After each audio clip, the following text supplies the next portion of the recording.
A creature is biting a human in the kingdom of Rathma, where the claws of the demonic army reach people. The terrible demonic army, the monstrous darkness, is enough to frighten the soldiers of the United Order. But what is even more terrifying compared to the Demon Lord? In front of a building, several creatures scream for the Demon King Lord, but this scum does not deserve to be mentioned. The Demon Emperor who rules this world is called Lucius Mora. He silently observes all that uproar. Suddenly terrified, he asks himself, what the hell is happening here? What should I do? He recalls that he had only turned on his computer to test a game. How did he end up being transported here? Looking at his reflection, he says, and this body. Then, out of nowhere, he realizes the name Lucius Mora and wonders if he is not the main villain of the game. The game was the Demon Lord's Captives, a game where one assumes the role of the Demon Lord and kidnaps women, unlocking beautiful videos. For example, Holy Women of the Church, the Dwarf Princess, and Dark Elves. When it was released, the game quickly sold out on store shelves, but the marketing was not very good. In the end, unknown origin events occurred and the game was abandoned en masse.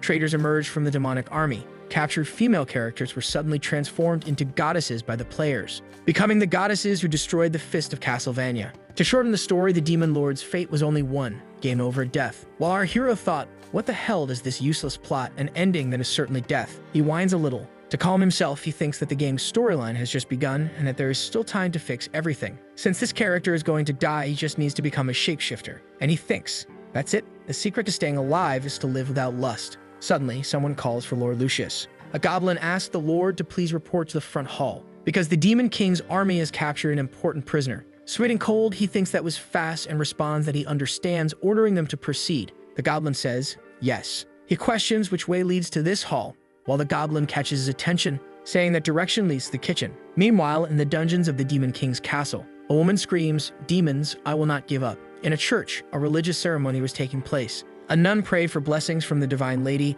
and the other never imagined that the jewel of the church would put her life at risk like this. They prayed, saying that the sacred Polly pretended to be captured by the Demon King's army to infiltrate it. With a determined look, she thinks she will retrieve Eugene's golden staff, which was stolen. She will not give up, no matter how much the demon enjoys himself with her, as two malevolent creatures approach, and she shouts for the demons to hurry up. Suddenly, a woman appears and says, "Oh, we're the golden jewel of the church." The creatures kneel and greet her, calling her Lord Freem. Freem, the Demon Lord's assistant, says that even in a dungeon, Polly still shines brightly. Polly exclaims in shock, "Holy Lady, Dark Elf." And with disdain, she adds, calling her an obscene demoness. She shouts that she will not give up and that Freem should do what she came to do. In the next moment, she swallows hard as the elf raises her head with a whip. Freem says she loves the way the girl speaks and hopes that in the future, she can be as convincing as she is now. And as much as she enjoys saying this, unfortunately, it is not to her that Polly will succumb, she says for Polly to congratulate herself. For this is the true master of this army, the Imperial Majesty, and with that,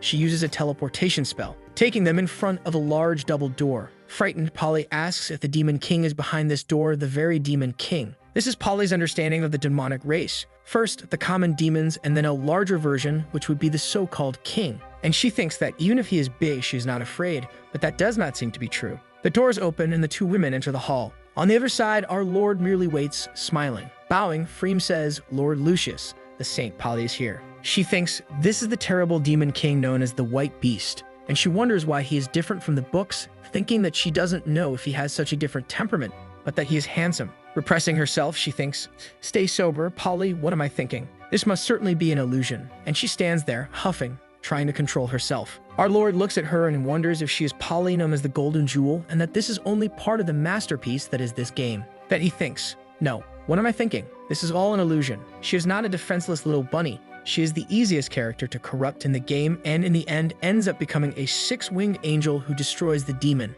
Our Lord laughs awkwardly, while thinking that it's best to stay calm. Suddenly, she shouts, ordering him to stop pretending and show his true nature. "These pink potions make my body feel strange, or my magic tattoo might be hypnotizing me." She thinks it's useless, that if she screams once more, she loses, but then she thinks no, she loses if she doesn't scream faster. Smiling, the Lord says that there is nothing of what she is talking about here and asks the Holy Lady to stay calm. The elf asks His Majesty if he will need the subordinates to develop this. Excited, she says she has a friend who is good at mind control and magic and also possesses dozens of drug formulas for it. But Lucius asks her to stop talking, that he doesn't need any of that. Shocked, Polly questions if he really doesn't need any of that, and then asks if he wants to use it on her. Our hero wonders what the hell this woman is talking about. She screams, saying that she will never be able to serve God again with that look on her face, that she absolutely cannot. While the Lord says no, the elf grabs her whip, calling her insolent. and striking. She shouts, "How dare she make such a fuss in front of our emperor?" The girl screams and curls up, but suddenly, someone grabs the whip, leaving Polly surprised by this. Our lord orders Freem to stop. While the elf is surprised, Polly, not understanding anything, says, "Demon, demon lord." Lucius worries if he is being too obvious in defending the enemy like this and wonders if they will suspect that he is choosing a side. Meanwhile, the elf thinks that Lucius is the reason for her existence, that she couldn't bear if he hated her for what she is doing. And each one, terrified of a different situation, thinks how horrible this is. Freem, worried, questions if there is something wrong with this Lucius. He thinks it would be strange not to interrogate her, but he can't hit her. So how could he punish her? When suddenly, he notices something. And looking at that interesting bound region, he thinks there is a way. The elf, not understanding, asks if it is her quarters. Our hero orders her to take Polly there, saying he has his own plans to punish the girl. Terrified, Polly asks if it's her quarters and says she can't believe it, questioning what the Demon King is talking about. And she wonders if, after all, it's already time for him to go after her. In the Demon King's castle bathhouse, Freem seems a little bothered by something. Polly, shouting, asks if he is really going to do something to her now. While the elf says how a poor human like her dares to covet the demon lord, what a delusion. If someone needs to serve him in bed, it could only be her.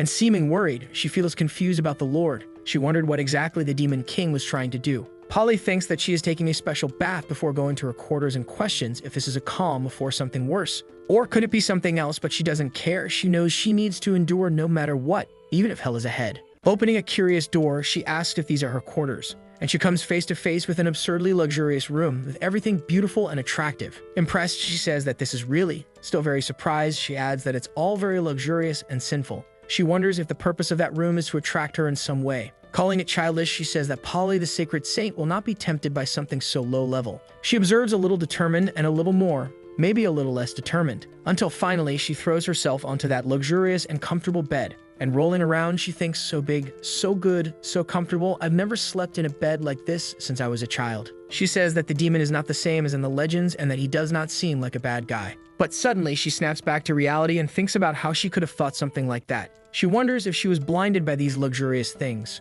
She says that no way, certainly that demon casts some kind of psychic magic because she read about it in a book. She thinks that it starts with temptation through simple objects, continues following the hints slowly, until, in the end, the person becomes a toy in the hands of the Demon King. She tells him to please enjoy the food and calls him Great Master Demon King. Polly begins to pray, asking God to take care of the spirits of people on Earth as quickly as the demon influences them. Determined, she says that she cannot be caught by this, and that she cannot forget her mission under any circumstances. But there's something more. She wonders if it would be okay to just lie down for a little while because that bed is really very comfortable, and she curses the demon. The day passes, the night passes, and morning comes soon after. The girl slowly awakens from that pleasant sleep and, in a panic, realizes that she fell asleep jumping out of bed. Cursing the situation, she questions if that bed was made to corrupt her. If that's the case, it's a very sinister intention. Suddenly, someone opens the bedroom door. The dark elf appears and says that the girl seems happy with the room, calling her Holy Lady. Polly is startled to see her. She orders her to get changed because Lord Lucius is in a war meeting and has ordered that she serve him. Holding the clothes in her hands, she questions if this is a maid's outfit.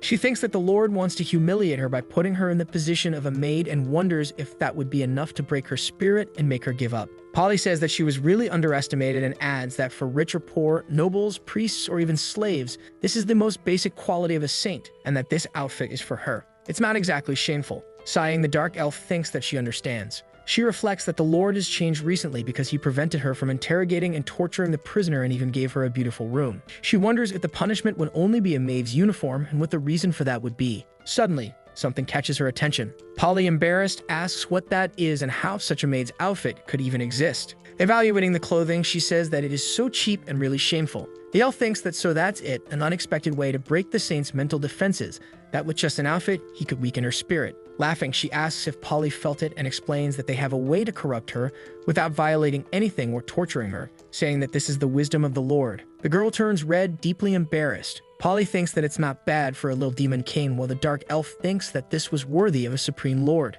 Lucius says that it's not bad for him. Our hero thinks that by making her a maid, he protects her from various things around here, and besides, it's a great outfit, not bad for him. While he laughs uncontrollably, someone approaches. Our hero clears his throat to regain his composure. Asking if she is around, he requests a cup of tea. Polly tells him to stop playing around, calling him a hypocritical demon. Our hero looks at her seriously for a moment. Suddenly, he seems to get a little too excited about it. She says she never imagined he would choose this kind of setting and that he has these fetishes, but either way, they should start. Leaning on the table, she moves her body and asks what he wants her to do. And turning away, she adds that it's not that kind of thing. Suddenly, the door opens. A man enters, apologizing for his lateness to his lord. This is Bradley. But it seems he walks in on a somewhat unusual scene, leaving both Polly and our hero a little embarrassed. The man apologizes for arriving too early and starts to leave, but our hero shouts that he arrived right on time and orders him to return. The girl says it's despicable to ask others to watch, while Lucius tells her to be quiet for a moment and asks what she is talking about. Then the door opens again. The dark elf enters, saying that the latest version of the strategic plan is complete. Our hero says that's good and that the tactical meeting will officially begin. He asks Bradley to take a seat, and the man replies, yes. Sometime later, Lucius says that the 5th Corps is advancing steadily, and the man states that the 4th has breached the southwestern defenses. Polly is incredulous to be hearing all these military secrets and wonders if he thinks she's defenseless, or if there is another reason. Our hero realizes that the information is unfolding exactly as it did in the game's progression, so the next plan will be revealed. Bradley points with his finger, saying that they will now focus there. In 3 days, there will be a military maneuver that, if successful, will allow them to expand their territories. The enemies will be caught in a trap. The girl is surprised thinking about this mark. She realizes that this is not good, and that the Demon King's army will invade the fortress after a series of progressive attacks. Polly thinks that this is bad, and if they attack so forcefully, the kingdom of Rathma will not be able to withstand it. Our hero wonders what kind of strange thoughts she must be having now. He thinks about the game's terminal, questioning which option he should choose for the plan, but he realizes that it is perfect. Just by following it, it will be easy to repel the allied forces and capture the next character. This is so simple that even a pig could get it right, however. He makes a point of refusing. He explains that there is no need to worry about those troops, surprising the Dark Elf. He says that Secretary Bradley has been chosen as the vanguard of this operation, leaving the man shocked and startled. He must seize victory in one move and lead his men straight to the fortress of Aegon. Bradley says that the demons of that legion have not been fully hatched, so they won't be able to do it, and that Freem's plan would achieve the same goal. Then Lucius asks if he doubts his decision, but the man replies that he wouldn't dare, he just doesn't quite understand. Our hero says that of course he wouldn't. After all, at the end of the day, he is the one sending Bradley to his death. He thinks that the further the game progresses, the closer his death approaches, so making these decisions without worrying about triggering the end of the game is natural. And this Bradley, though his subordinate, is also secretly under the command of the Lord of the Flies from Hell. Sending him to his death is a good thing. Lucius adds that he certainly doesn't know this, but he has received important information and that the defense deployment is just a strategy. What they really want to mobilize are the fortress garrisons, and this is an empty city. Freem questions the empty city and thinks that it doesn't matter. It is a huge oversight on her part not to have known about such information. And smiling, she thinks about her demon lord. She wonders how he will punish these people, whether with a whip, a candle, or perhaps something even more intense. She apologizes for the failure of one of her subordinates, saying it is her own negligence for not knowing this information, and Lucius asks if she was feeling warm. Our hero says that it doesn't matter if he didn't receive this information from her, the plan is solid, and if they are using an empty city, they will take it. He tells Bradley that his demons are weak in individual combat, but excel at infiltration, and the man thinks that he understands. So he will form a vanguard and attack the castle on the 100th day, leaving the man horrified. Bradley questions this frontal attack in broad daylight and asks what the difference is between that and being sent to die. He says he should not do it, but our hero says that he is too limited in his thinking and criticizes him. He asks what he can think that the enemy cannot, stating that they are certainly more alert at night. Bradley thinks that's true. We will not just fight, we will fight in broad daylight to catch them off guard while the sun is hot. Afraid, Bradley stammers, but this is... Suddenly, the dark elf grabs attention by placing her foot on the bench. She asks if the man doubts the imperial majesty and explains that his intentions are naturally based on his deepest thoughts. Freem thinks that the Lord doesn't need to worry that she will not fail in her duty again, and that he should leave this small task to his subordinates. Pointing at Polly, she says, "Look at the shame on the saint's face near our Lord. That is the best proof of this." The man questions if she is the captured saint and is impressed that she was subdued so quickly. The elf says that the Lord is the master of manipulation. Bradley says that he understands and that he will lead the 9th Corps to conquer the fortress. Lucius says that's what he expects from his secretary and orders everything to begin. As Bradley leaves, our hero breathes a sigh of relief. He thinks, empty city, false special operation, completely meaningless, nothing bad for me. If I keep going like this, even I will believe it. Polly, fearful, wonders how the demon lord knows that the fortress is empty and who could have leaked this information. Polly, fearful, wonders how the demon lord knows that the fortress is empty and who could have leaked this information. Irritated, the girl says, who? She asks the lord if there is another high-ranking person from the Union army that he has captured. Our hero says, if there is another high-ranking person, so far only you, Miss Saint, have been captured by my troops. She questions this, wondering if it could be possible, and remembers that yesterday she didn't wake up in her room. She concludes that she was hypnotized by the Demon King's power, and with that, interrogated for information. Polly slams her hand firmly on the table. Lucius wonders what is happening while she believes she has betrayed the army and prays to God, saying she is no longer worthy of serving him. Our hero observes the scene, blushing slightly, finding the sight just a little too good. The next moment he thinks, calm down, don't think about that, don't be impulsive. Finally, she asks, did you think the impenetrable fortress would be so easy to conquer? That every area was considered, and that there is a super defense system that has been operating for hundreds of years? Our hero asks, is that so? Then that's great. But he wonders if it's as he remembers, that the fortress has undergone changes over the last 2,000 years between humans and dwarves, right? Polly says that's why it is strong, that it is impossible to invade, and yet they still manage to resolve all internal problems. Lucius tells the girl that he knows it's a very resilient fortress, impossible to be attacked, an invincible fortress. And he asks, if the flying corps attacked from the air, how many could be deployed? Especially in broad daylight, they would just be easy targets, right? The girl notices that the more he speaks, the more excited he gets, that this is very obscene. And she thinks that she cannot miss this opportunity, so she says that it's impossible, that if he attacks, he will definitely fail. Suddenly approaching him, she adds that the dwarves have always been firm allies of the humans, and with their help, the fortress will crush the demon army. Our hero gives a satisfied smile and says that's exactly right, that she is correct. He asks if, through the dwarves' explosives and human alchemy, they didn't create powerful alchemic cannons. Lucius questions whether a single shot could obliterate miles, and if they flew and jumped in front, they would be completely annihilated. Very excited, our hero starts laughing while the girl thinks, why? With trembling legs, she wonders why he is so confident and thinks about how he said he is not worried at all about the fortress. She cannot believe she told him a secret like the great alchemic cannon. Coughing, our hero realizes he got a little too excited and ended up choking. Meanwhile, on the front lines of the Demon King's army, someone asks if, in other words, Lord Lucius has rejected the current war plans. And Bradley says yes, that this is a war plan conceived by the Lord himself, and that he has ordered a direct attack on the fortress in 3 days. The Minotaur says that humans are terrifying for using a strategy like the empty city, and that the Lord has given them an important mission. A little disappointed, the secretary asks if he really understands, and smiling, the Minotaur says he doesn't understand but that he is impressed, while Bradley, in shock, says that he really doesn't understand. The man thinks that even 10 Minotaurs don't have half a brain, but why would he propose a plan to attack the fortress first and then hand it over? Then he asks if earlier it was him who made the attack plans that were suggested, and the creature asks if it's that plan, explaining that of course not, that they Minotaurs don't like using their brains. He explains that it was proposed by one of the human tools they captured, and it seems he is one of the human generals. But he said it's a stupid and futile plan, so he was going to cut him down.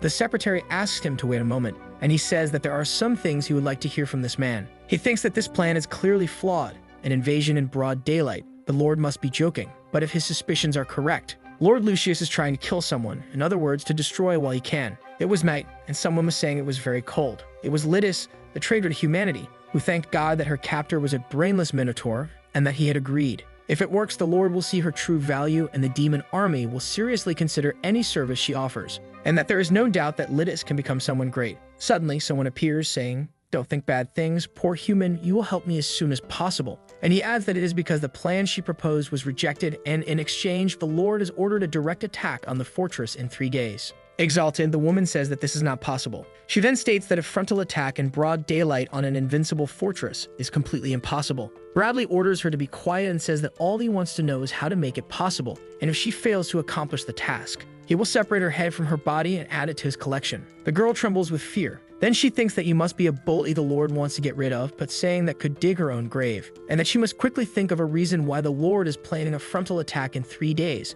But why 3 days? When suddenly, she seems to understand something. She thinks that is a brilliant plan by the Demon King, an incredible and unparalleled elaborate battle strategy, finding a spiritual and intellectual synchronization with the Demon Lord in the honor of the unforgettable Lytis. Now calmly, she says, I understand the Demon Lord's intentions. And she says, my Lord, in 3 days, feel free to attack as the Demon Lord plans. Then 3 days later, outside the invincible fortress, someone calls for Lord Bradley. A small creature says that it found no signs of magic around the fortress and that this huge fog will naturally disappear. It questions how this sudden fog appeared, and the girl says that this fog might be one of the Demon Lord's considerations. She explains that since the fortress is near the sea, it is natural for this type of fog to occur, and that it can easily conceal their approach, and that the Demon Lord decided to attack on this day because they would be occupied using these perfect conditions, concluding that he is extraordinary. The woman says that he knows there is a dwarven wine festival being held on this day. Probably everyone will be very drunk today, and all the defenses of this invincible fortress have been practically updated.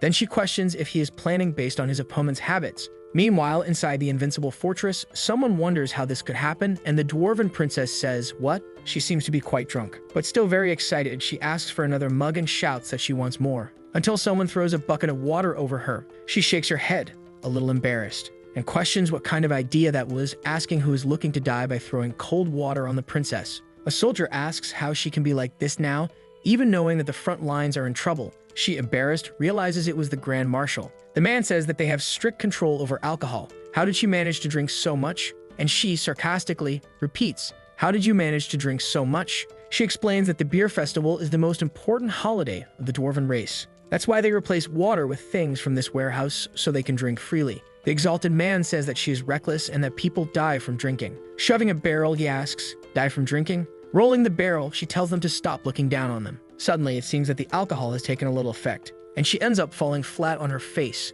The man shouts for her men to quickly be put on alert to protect the fortress, that they must not let the enemies take advantage of this opportunity and attack the fortress using the fog. The girl is impressed and says that he is really very perceptive. She explains that drinking more wine makes dwarves stronger and grander, and that just a few more rounds will make this lady destroy the Demon King's city. Suddenly, a huge pink liquid falls on her, catching her by surprise. Confused, she asks the Grand Marshal what that is, but she is startled when she sees the man inside that sphere of pink liquid. Looking around, she questions if this is possible. She looks up and thinks, "Don't tell me this is happening." Then she sees that an enemy attack is indeed happening. Radley says that it was unexpected, but that the Demon Lord's plan hit the mark. The frontal attack is actually proving to be easy. The man squeezes some kind of pink slime in his hands. Around the princess, some things begin to rise from the ground. That pink slime starts wrapping around her feet, creeping upward, and eventually, it completely restrains her. Far away in the Demon King's palace, our hero sips a hot drink. Thinking that the coffee in this world tastes very good, he wonders just how sweet it really is.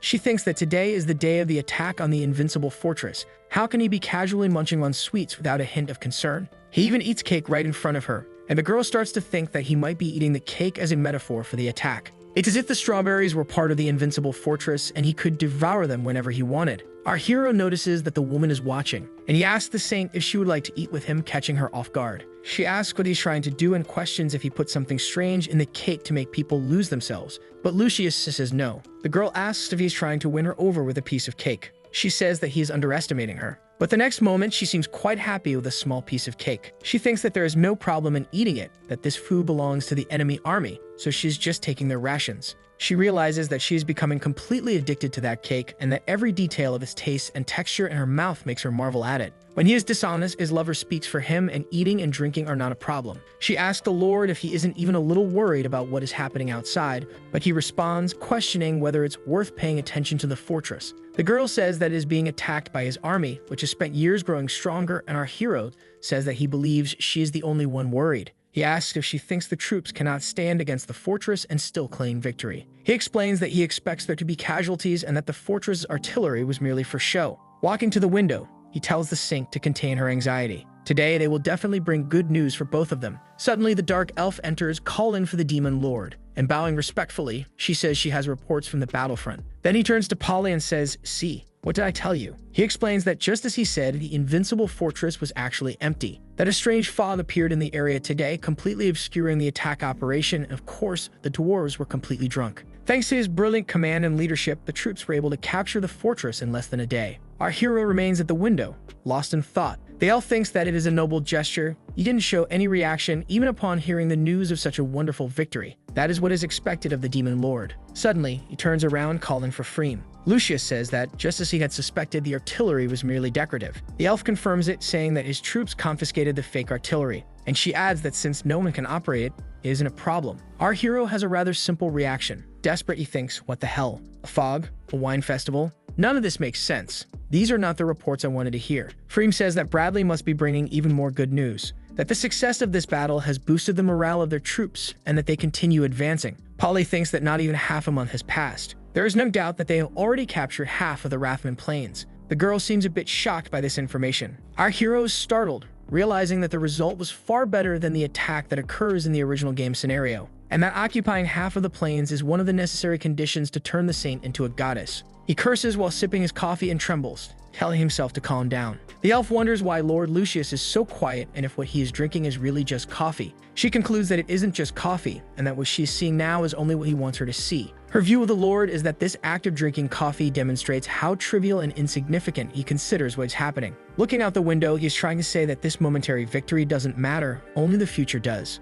Then she thinks that there is no doubt he has also entrusted her with both military and civil leadership. She feels embarrassed for losing control over such a small victory, especially as the civil and military leader of the demon army. The elf bows respectfully and says, "I understand, Your Majesty." She concludes that this is bad and that she must do something to prevent it from staying this way. Our hero says that he understands the situation and that Mr. Bradley and Minos have worked hard. He asks her to send a message to the secretary. He says Mr. Bradley is time to return, leaving both women surprised. Sometime later, a creature delivers the message to Bradley, who asks if this is serious, abandoning all advantages and conquests. And he asks if the creature is joking with him, but the creature says no, that this is the message. The Minotaur once again does not understand the situation, but Bradley, irritated, says that all of this will have been in vain if they do not capitalize on their victory now. The creature says it understands. Then he orders all the soldiers to be brought there, and if anyone resists, he will take care of them. That little creature happily flies away. He asks if it even listened to anything he said, and says that it is certain, but he is interrupted.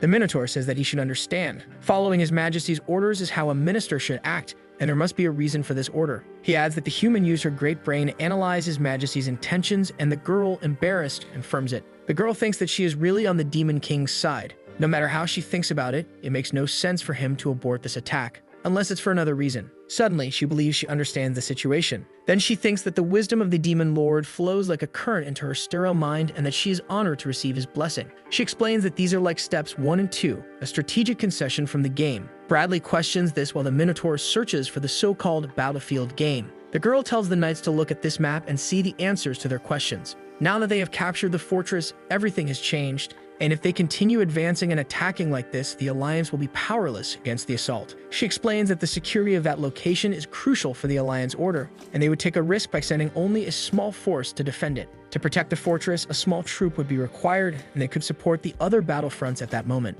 Even if they occupy most of the plains with a direct invasion, does His Highness really want to take advantage of those ruins? Bradley explains that he does not doubt anything about His Majesty. On the contrary, he will immediately order his demons to retreat. The girl apologizes and asks what happened to the gift she wanted to send to His Majesty. The man says that her proposal is being prepared, and that at this moment, it should be reaching the Demon Lord's castle. That dark elf says that Bradley is beginning the retreat, while our hero says that he understands. Feeling deeply relieved, Lucius thanks the gods that it worked. He would have been crushed by an enraged saint, and he thinks he couldn't handle another surprise. Then the elf adds that she didn't mention the last surprise for His Majesty. Someone curses in their thoughts as a trembling foot appears, and thinks, surprise, that's right. The elf states that she sent a gift along with the battlefield reports. Completely embarrassed, our hero says, damn, so this woman is what they are calling a gift. This is the dwarf Princess Priscilla, a character included in a mission with the same trap as the saint. If Priscilla dies, half of the plains fall into the player's hands, and she quickly becomes a goddess who wipes out the demon city,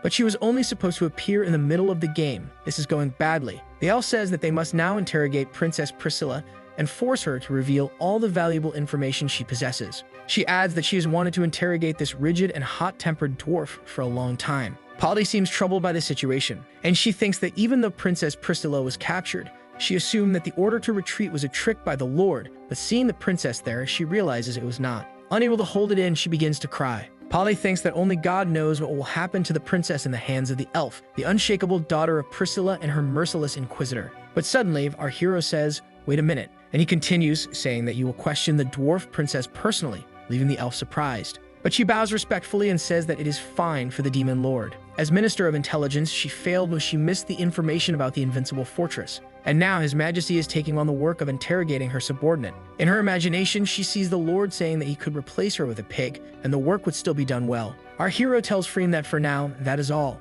and that she may withdraw. But he becomes confused as she still stands there, trembling. He says, Lady Freem, and insists, calling her name louder, until she finally snaps out of it and says, Ah, yes, Your Majesty. Devastated, the elf slowly withdraws while our hero understands nothing. A long time later, in the luxurious quarters, the princess thinks that they used a spell that prevents her from freeing herself, and the bindings are too tight. She seems to be struggling hard to free herself and realizes that the more force she uses, the tighter they become. She thinks that they never had a chance to use their artillery due to the demon's surprise attack during the wine festival. If she had known before, she wouldn't have drunk so much that day and would be a little more presentable than she is now. Someone shouts from outside, asking if she is listening. Two people are talking outside, discussing His Majesty's great plan to capture the fortress, and the other questions whether there was a traitor there. He asks if His Majesty's right hand wasn't a saint. And the princess thinks that Polly wouldn't have been captured like that, and even if she was, why would she become a traitor to the alliance? Someone welcomes the great demon, while the princess wonders if that is truly the great demon lord.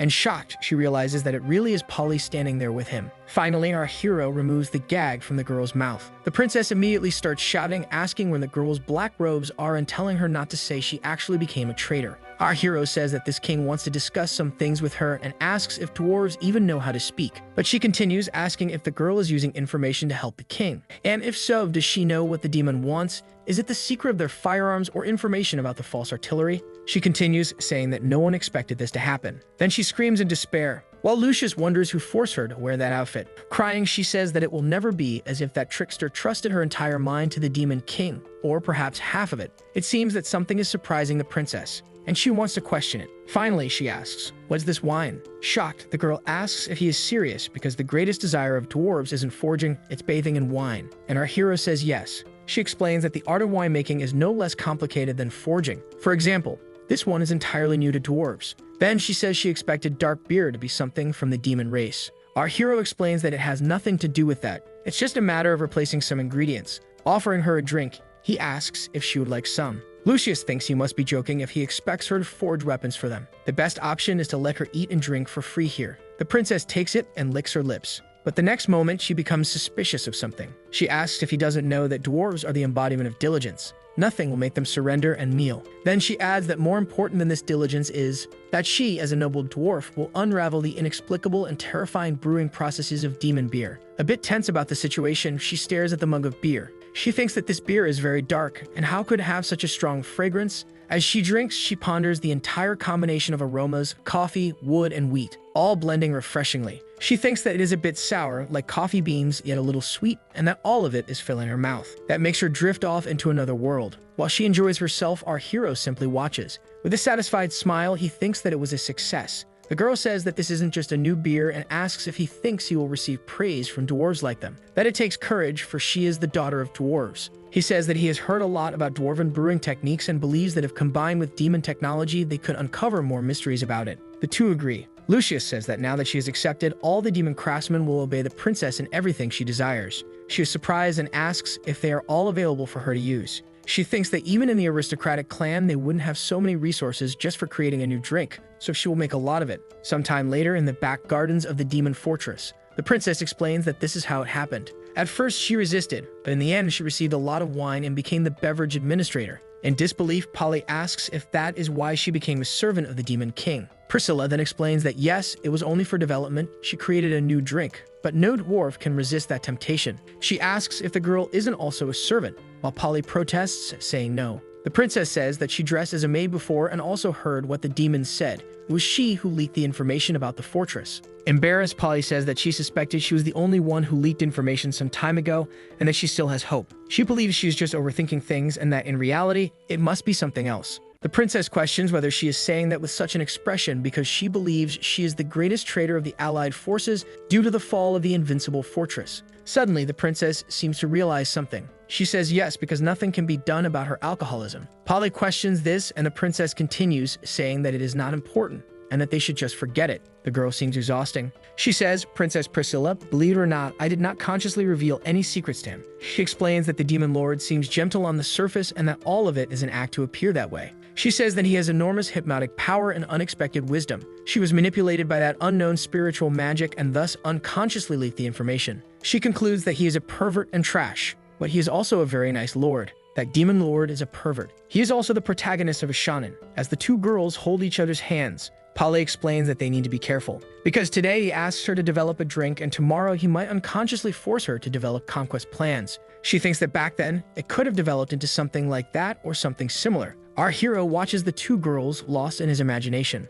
Polly feels a bit embarrassed as the princess wonders what's going through her head. The princess thinks that her expression does not look like she is lying. The saint of the church has a strong will, and from the looks of it, the demon king has the power level of a demigod. But to give up such a large winery, the princess says that of course they are different and questions whether she really thinks it is all about the wine because, in truth, this is meant to paralyze the demon king. Polly asks what she really wants to do and whether it has something to do with the alchemic cannons. Stammering a little, the princess says that yes, it has to do with the cannons. She says that she couldn't move the weapons when she was captured, so she accepted his proposal to find an opportunity to locate and destroy the cannons. Polly becomes thoughtful as the princess watches her with a suspicious expression. She questions that look and doubts whether the princess does not believe her. Suddenly, she moves toward the princess and says that this is great. Hugging the girl, she says that she is not the same as her because, in reality, she is hiding there. The gold is the sacred staff of Aegis. The princess asks if that is not a divine artifact of the church. How could such a thing have fallen into the hands of a demon army? Polly says that's exactly it, and that she allowed herself to be captured to get closer to the staff. But despite being very careful, she still fell victim to the demon king's hypnotic powers.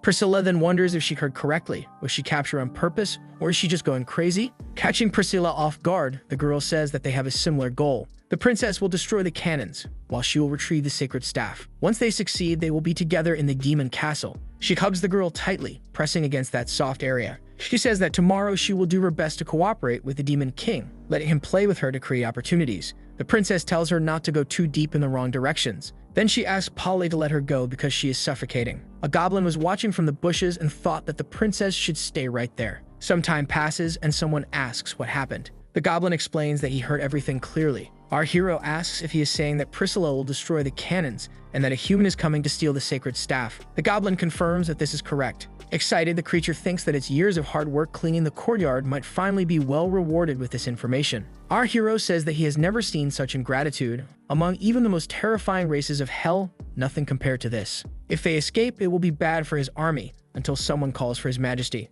Praying, Polly says, 5-star rating. This is what I really want. Smiling, our hero says that he understands. How could he forget that they also plan to escape? The goblin, smiling, thinks that his majesty has smiled, meaning his future is secure. He says that keeping the two there would eventually cause trouble, and that he needs to send them back. Their plan to escape was just as he expected. He says that the cannons are indeed a problem and must be destroyed, and perhaps the entire armory is also a problem, or even a whole castle. The goblin thinks he understood the words, but doesn't know what he means by that and wonders if he might have misheard something. Finally smiling, Lucius says that the information is very valuable and that, for that reason, he must keep it an absolute secret. That creature feels deeply intimidated by our hero and stammers a yes, and suddenly, a massive energy blast shoots through the creature. From the other side of the room, Lucius orders him to keep it a secret forever, and since they want to cause trouble, let them have a chance. Our hero shakes his fingers, which are still smoking. Sometime later, Polly wonders if the Lord wants her to clean up the back garden, and the goblin says it has been neglected for a long time and that she must take care of it.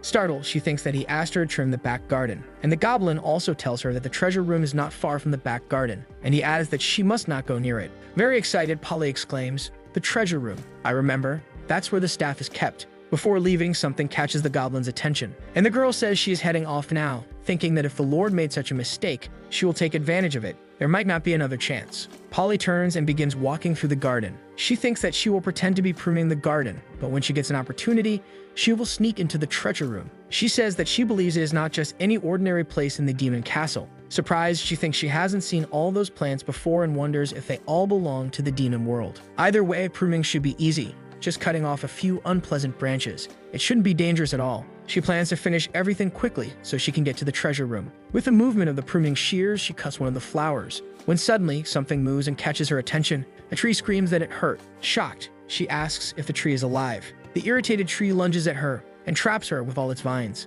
The tree wraps around her and lifts her off the ground as she protests, screaming for it to let her go. When she reaches the top, the tree obeys and lets her go, causing her to fall straight toward the ground. She lands flat on her back in the garden. Lying on the ground, something catches her attention, and looking to the side, she wonders what those fruits are. A little suspicious, she watches as one of the fruits starts vibrating. Then it explodes in her face. She exclaims that even if fruits explode, it's just as expected of the demon world. Even the plants are disgusting, and now her clothes will be hard to wash. Frightened, she suddenly realizes that the fruit is corroding her clothes, and she realizes she needs to get out of there immediately. As she crawls away, she places her hand on something strange, and is shocked when a giant man-eating plant emerges. The plant grabs the girl and restrains her, lifting her off the ground. Suddenly, a hand appears from the bushes. After that, she starts dragging herself away from that place, asking what kind of pervert with terrible taste would plant such a thing. Determined, she says that she cannot stop there. Then she notices that she smells something sweet. Looking toward an open field, she sees a flower illuminated by the sun's rays.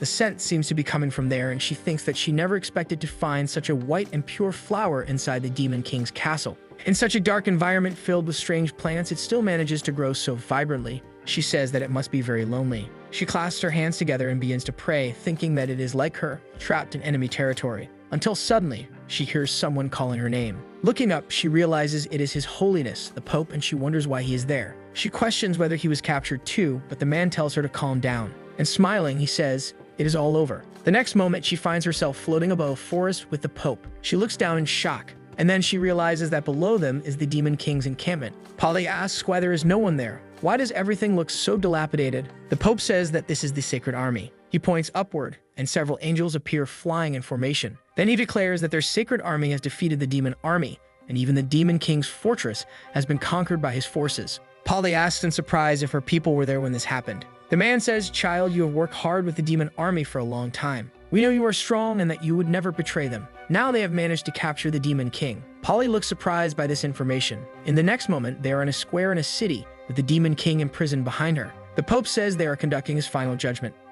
No one would be happy to see this kind of composition. Frightened, she says, "Your Majesty, the White Beast," and asks the Pope if they really captured the demon alive. The man says yes, and that it was all thanks to the infiltration work she did. Then the girl asks if he will be left to her. Handing her a whip, the man says yes, that she would enjoy it more than he would. Surprised, she thinks, "You will enjoy it more, Your Holiness." And she smiles at the situation. Polly begins whipping the demon while he cries out for help, saying that it hurts. Someone asks for mercy, saying that no one will enjoy seeing such a scene. Suddenly a vinyl glove holding a whip appears. Dressed in a slightly indecent way, she orders him to scream as she whips him. Laughing, she says he can scream as much as he wants because no one will come to save him. Then she tells him to scream as loud as he can, saying that it will excite her more, while our hero thinks, "I gave her a chance, but she was completely useless." The elf explains that she accidentally touched an extremely powerful illusion flower, and its scent put her into a dream shaped by her deepest desires. He comments that it's a bit warm. The girl continues and asks why he stopped screaming if he is such a powerful demon king. The elf gets angry and calls her a bastard, asking how she dares to disrespect an emperor even in an illusion, and our hero tells her to calm down. Freen thinks that she would never dare to imagine something like that, while our hero feels embarrassed. Polly continues, saying, "Yes, that's the expression, and that begging won't help." Hugging a pillow, she asks if he has ever felt the wonder of being a man. Polly seems to be crying, and hugging the princess, she says she can't continue. Desperate, Priscilla tells her that they should talk about it, saying that if things continue like this, she won't be able to continue either. Then the princess questions her, asking if she has ever had a fantasy about the Demon King, since she created illusions of this kind. Polly says she has never had any fantasy about him. While the princess thinks about others, she wonders what must be going through Polly's mind. Then she concludes that the girl lost a great opportunity, but fortunately, she has another plan. When it comes to escape techniques, no one can stop the dwarves. Priscilla says that when she went to the winery today, she found something very useful, and she shows it to her friend. It is a very useful shovel. Polly looks a bit disappointed. Crying desperately, she says she can't continue, while Priscilla, irritated, says that if she has any complaints, she should just say them. Disappointed, she says, "You humans have no idea how powerful this thing can be." And she begins to explain to Polly that she has already measured everything. She knows the distance from the warehouses to their bed. She knows the distance they need to reach the armory. They will dig a tunnel from the warehouse to the armory, destroy the cannons, and taking the staff won't be a problem. Very excited, she adds that entering and leaving the demon castle will then be very easy. In another place nearby, the hero says, "I thought of everything, but digging a 3-kilometer tunnel is too much," and wonders if, by chance, those two have suffered some kind of head injury. He says that by the time they finish digging this tunnel, the demons will probably have conquered half the continent, so he needs to do something. He calls for the guards, and a small goblin in a maid outfit comes running. Some time passes after that. The princess then says, "You want me to forge something? I am Priscilla, the queen of the dwarves. As a dwarf, I have my pride, and I will not serve demons. Unless it's for alcohol," she adds, saying that she believes she can hold on to her pride until the end. Then the creature says that it is an order from the emperor. Today she can put alcohol aside and go to the storage to gather the necessary materials for forging. The two girls look at each other and think,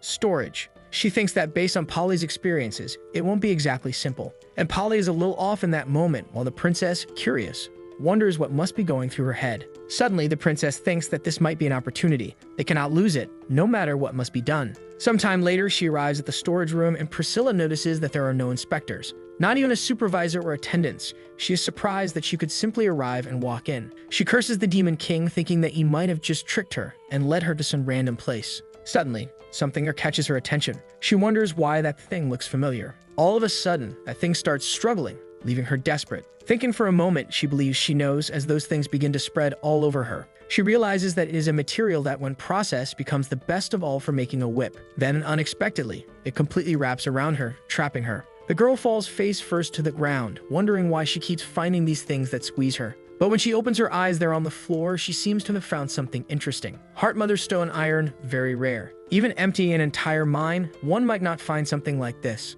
As she realizes it, she notices that the storage room is filled with an enormous amount of rare minerals. She wonders if this is everything they looted from half a continent. The next moment, she realizes that it is. And drooling, she says that she really wants to join him. Then, she looks filled with envy. As she watches from there, still tied up, a storage room full of riches, and her image is reflected in a staff nearby. As she remains there, struggling, that staff emits a light, and she wonders what it is complaining about her eyes. A voice says that she was able to notice its presence. It seems that the Lord's will has united them. The girl says it would be strange not to notice and asks for it to turn off. The staff then dims its light and agrees. As she frees herself from those bindings, she observes the staff, and she wonders if that could be a legendary staff used by countless holy figures ranked from saints to demigods, which would be the sacred Orichalcum staff. Approaching, she picks up the weapon. She says that, as the most holy Polly requested, she is there to take it back. And the staff says that, as it thought, it was the Lord who united them. Continuing, the staff says, "Would you like to know the current situation? You don't want the demon lord to discover me, do you?"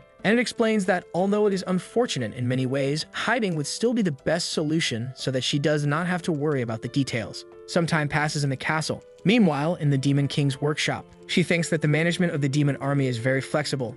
Even without inspections, she has discovered that this provides a great chance for success. Then she says, "Lord Staff, according to the Demon Lord's arrangements, you need to stay here." For now, she intends to work hard forging, and then, during the night's rest, she will secretly take it from there. The staff seems to evaluate the situation and says it understands, and that is unfortunate in many ways. Irritated, she asks what it is talking about, saying that it is a large staff. Where could she even hide it? But in the next moment, she seems to have an idea. A long time later in the Demon Castle, she arrives at the palace's workshop, and it seems that someone else is there as well. The Dark Elf says that she needs hundreds of those spears forged, and someone stares at her. The princess thinks that it is the Dark Elf and that she has heard of her before, but is the first time she has seen her, so she hopes not to be noticed. In the next moment, the Dark Elf asks why there is a dwarf there, and the goblin explains that she is the captured princess, and that he heard her forging skills were excellent. Then, quite excited, she approaches the girl. Giving her a hard slap, she calls out to Princess Priscilla. The elf says that for him to have been able to tame a temperamental dwarf in such a short time was expected of his highness, and the princess asks what she wants. The elf says that now she belongs to his majesty, so of course, she does not want anything. But the opportunity to train a dwarf is quite tempting. Feeling around the girl, she asks what this hard and thick thing is. Then the elf seems to have found something, and she asks if, by any chance, the princess is hiding something. She asks what that staff full of sacred aura is, if, by any chance, it is necessary for forging weapons for his highness. The staff seems a little excited about the situation. The princess wonders if everything in the church looks like that. In the next moment, she becomes worried and says that she cannot let go of it, and that if she is caught stealing the staff, she might end up dead or worse. And the winery as a whole will be taken back by the Demon King. The princess says that's correct. To melt down this staff filled with sacred energy to create a weapon, which will be given to his highness. The staff, desperate, asks what that dwarf girl is talking about. Afraid, the staff says, "Melt me down." As the weapon protests, telling her to stop, the princess apologizes to the sacred staff and says that this is a test from the Lord for him. The staff says that this is not a test from the Lord despite everything. It shouts, saying that she must be a demon in disguise who is there to torture him. With a huge hammer ready to destroy him, he says he confesses to everything. He says that he made the nuns take him to the bathroom under the pretense of cleaning him. He also says that he saw something compromising in the church, the Pope and the Cardinal having a bayonet duel. And beyond that, he reveals a few more things that are practically impossible to understand. One beautiful morning in the Demon King's castle, Polly paces back and forth, wondering why Priscilla hasn't returned yet. Then she questions whether she might already be, and in her imagination, she sees the princess on her knees, begging for a little more drink, saying she'll do anything. As she wipes her tears, she thinks that she may never come back. Then the princess arrives and says, "Your sacred holiness, you're still here." Overly excited, Polly shouts for the princess, startling her. Hugging the girl tightly and squeezing her, she says she's so happy she didn't end up in the Demon King's bed. And the girl asks why she would end up in a place like that. Anyway, Priscilla says she has good news. She has prepared everything to retrieve the staff for Polly today. Desperate, the girl asks if it's true, and Priscilla responds that it is, but that good news is usually accompanied by bad news. She says it's because it seems to be a little. Showing the staff, she says it looks different. While Polly screams in shock, Lord Sacred Staff. The staff screams, saying that it's all her fault that he looks like this. How could he ever be a staff again? And Priscilla says it was inevitable to deceive the dark elf. Polly, desperate, says that she can't turn the sacred staff into something like that, while he questions if that's how she chooses to use such adjectives. Priscilla tells her to relax and that this is just a method she used on the staff, similar to illusions created by demons, that it can be removed whenever they want. Then the staff asks if that is really something that should be removable. The girl continues and says that not only has she hidden the staff's powerful magical aura, but she has also added new functions. Placing her hand over the staff's eyes, she says, for example, she explains that after a long day of work, it can be used for a relaxing massage or even to spray water, making it a multifunctional tool. And operating the staff, it emits an energy. Finally, it has become a digging tool. Polly calls it Lady Sacred Shovel, while the staff screams, "No, you must not say my name so randomly." Elsewhere, our hero says that those two are completely unreliable, and he realizes that it seems impossible to come up with any trick with them. It's better to just hand things over to them directly. A few hours later at the palace, he says that the blade is very well forged and that the dwarves' forging skills are truly legendary for having been able to craft such a weapon in just a few days. The princess thinks it was a waste, but the materials were so good that even without much effort, she created an excellent weapon. The princess then says that if there's nothing else, she's leaving, while the elf calls her a scoundrel and asks how she dares to be so rude. Our hero tells her not to be in such a hurry to leave, saying that he recognizes her skill. He tells her that he has another, much more important task. He asks her to create war weapons for him and explains that alchemically created cannons have been sent there, and that he has great interest in this type of weapon. But Priscilla says she had already mentioned from the beginning that it's simply impossible. Lucius says he is leaving this job entirely to her, and the only thing he cares about is the final result. She thinks that he is leaving the alchemical cannons to her, which means she could dismantle them. She considers that if she accepts, she will become a great traitor like Polly, who leaked secret fortress information. The elf wonders if the Lord is directly trusting the dwarf. To be honest, she is surprised that the dwarf accepted building the weapons, and that this kind of large-scale construction would certainly be rejected by the girl.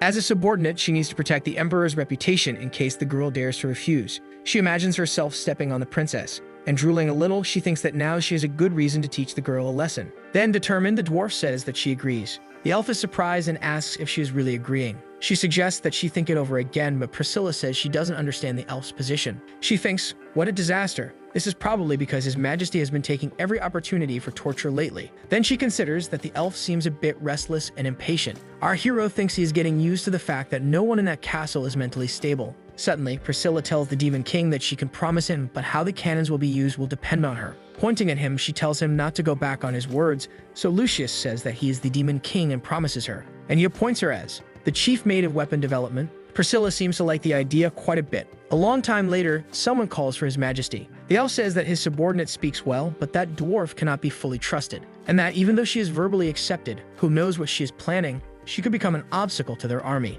Lucius asks the woman if she thinks his decision was rushed and if he should reconsider, and she responds that she wouldn't dare suggest that. Our hero says that he needs to trust those he employs and wait for their results, and that he believes Priscilla will not disappoint him. He thinks conspiracies, obstacles, the more of this, the better. Leaving Priscilla alone with the cannons may seem suspicious and might make it easier for people to secretly monitor her.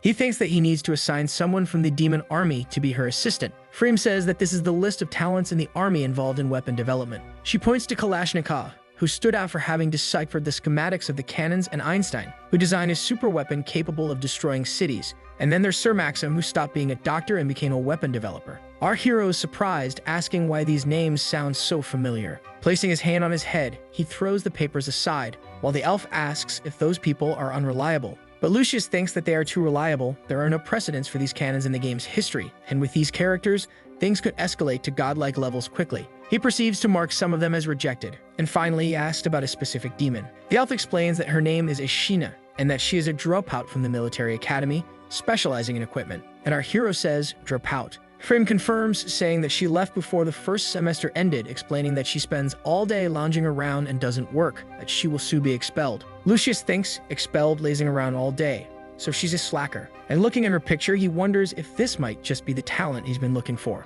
Slamming his hand on the table, he stands up excitedly and orders the elf to bring him this girl. Sometime later in the demon castle, the girl says, "Your Majesty, Your Excellency." Very nervous and adjusting her glasses, she stutters again, "Your Highness." Even more nervous, she tries to say Majesty again. And finally, struggling, she says, "Aya audience with Aya Shina." Panicking, she says she messed up. Evaluating the girl, our hero thinks that dazed and confused, she is exactly what he needs. The girl corrects herself, saying, "It is Ashina, in an audience with your majesty," bowing but headbutting him in the process. Our hero is left dazed from the impact, while the girl nearly has a meltdown from sheer nervousness. Realizing her mistake, she quickly stands up to apologize, accidentally hitting Lucius's chin in the process. The dark elf exclaims, "How dare you disrespect His Majesty right in front of me?" And she orders her to follow her to the military office to receive her proper military punishment. The girl stammers, "May, military." Terrified, she thinks, "Military punishment?" And in her imagination, she sees the elf saying that first there will be 500 lashes, and then she will be hanged for 3 days as an example.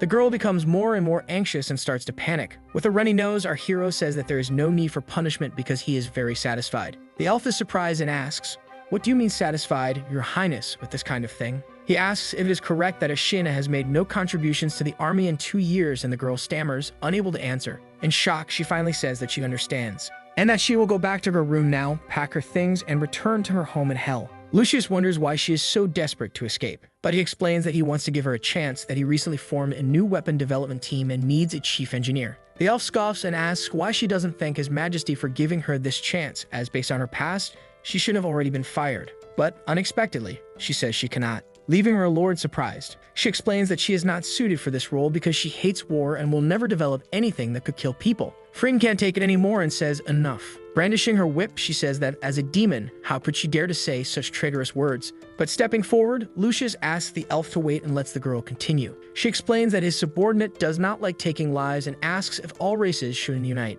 And trembling, she questions, why couldn't all races sit down and have a conversation? Crying, she adds that there could be a way to solve problems peacefully. He thinks that it is no surprise she was expelled, as such a pure thought is rare, even among the elves obsessed with purity. But this only makes him even more satisfied. A destructive dwarf and a holy demoness. How could they fail to bring down the demon castle with the two of them together? So he says that her ideas are unorthodox, but it is precisely this kind of limitless imagination that he needs, and that she is highly suited for this position. She asks if he really understands her ideals, and our hero replies that he does because he is also a pacifist. Frigg is horrified and wonders what he is talking about, as he is the greatest war demon of all time, with the goal of becoming a demon god. He explains that he wants to use war to end all wars, and that while this may seem confusing after so many battles, it's come to a conclusion. And looking toward the future, he says, killing is saving. As the girl shields herself from the light, she questions this if killing is saving. But she says that she left the academy and didn't complete any normal courses, and she fears she doesn't have enough knowledge for this.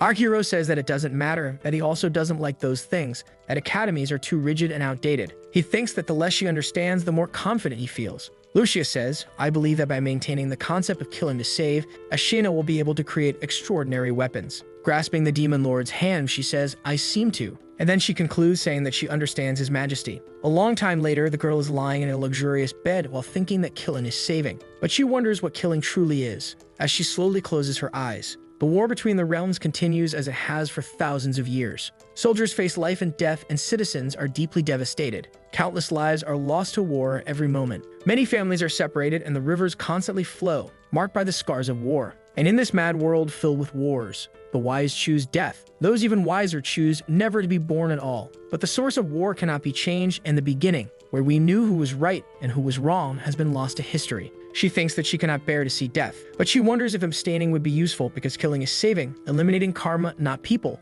the war to end all wars. Ashina says that she understands. If it is only to take, then that is killing. But if there is no obsession in the heart, then that is saving. Unable to bear the suffering of all beings, raising her blade to cut down evil. What harm could there be in that? She thinks she understands her kind majesty. Suddenly, she realizes something, and notices that something interesting is happening there. But she restrains herself, saying that now is not the time to sleep. Determined, she says that she will not disappoint His Majesty, and that she will have compassion in her heart, creating a super weapon that will end all wars. The elf says that today the Emperor is also very difficult to understand. Not to mention the decision the other day which changed the regional tax rates in a completely incomprehensible way. No matter how much she thinks about it, it only seems to cut off the supply lines at the front, but she assumes she simply doesn't understand his intentions yet. Suddenly, with trembling legs, someone approaches, and it seems they are carrying many books. All clumsy, the girl approaches, calling out to Freem. And smiling, she thanks the elf who asks, Shina. She questions where her glasses are and why so many books, and the girl explains that she switched to contact lenses.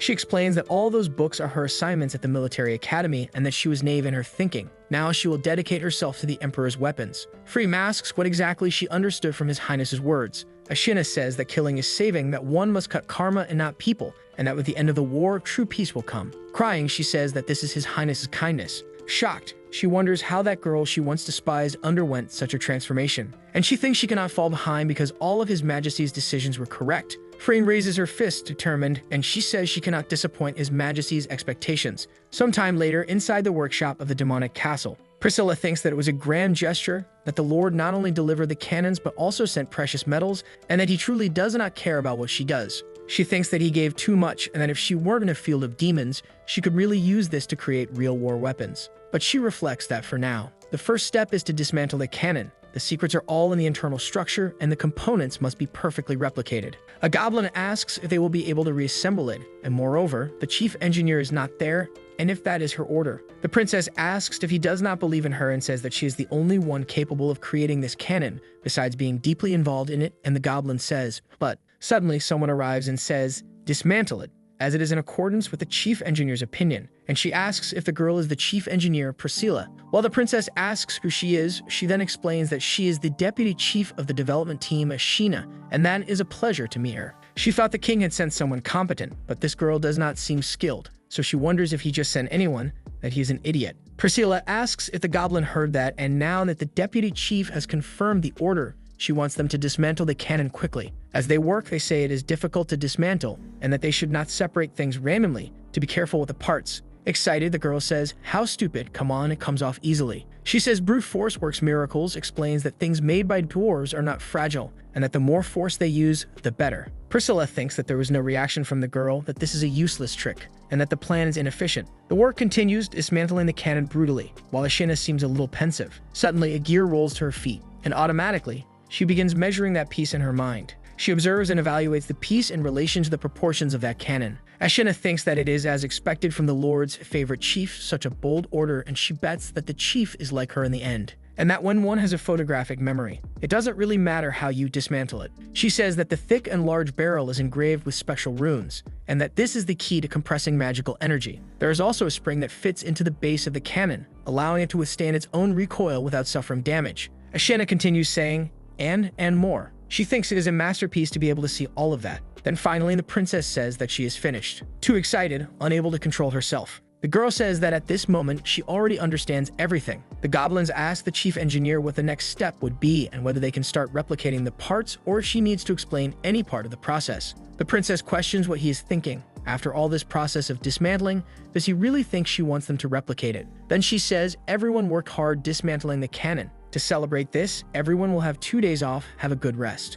The goblin questions the girl's preparations while she asks what the problem is with her preparations. She explains that in the next steps, she cannot tolerate any kind of mistake, and how could she proceed without a break, and she thinks that she is almost convincing herself. And that just as a precaution, it will not let them continue researching, not even about that pile of junk. She adds that she needs to think about the next step as well, and that she needs to discuss more weapon development with her deputy chief. That now that they can use the Emperor's army as a base, they need to develop something far more powerful, and that this is also a task for the Lord. With her eyes shining, Ashen says she agrees with the chief engineer. She says she was impressed by the decision to dismantle everything and by her hard work, and that they need to innovate to meet the Lord's expectations. Priscilla agrees, thinking, she bought into the idea just like that. Initially, I thought she was just stupid, but I can't believe she was so gullible. She continues, saying this makes everything easier, and that besides this massive cannon, they need to create a smaller weapon that can be used by the squads. And that if this weapon is developed, it will completely change the way war is fought. Ashen, very excited, asks, a weapon that changes the way war is fought.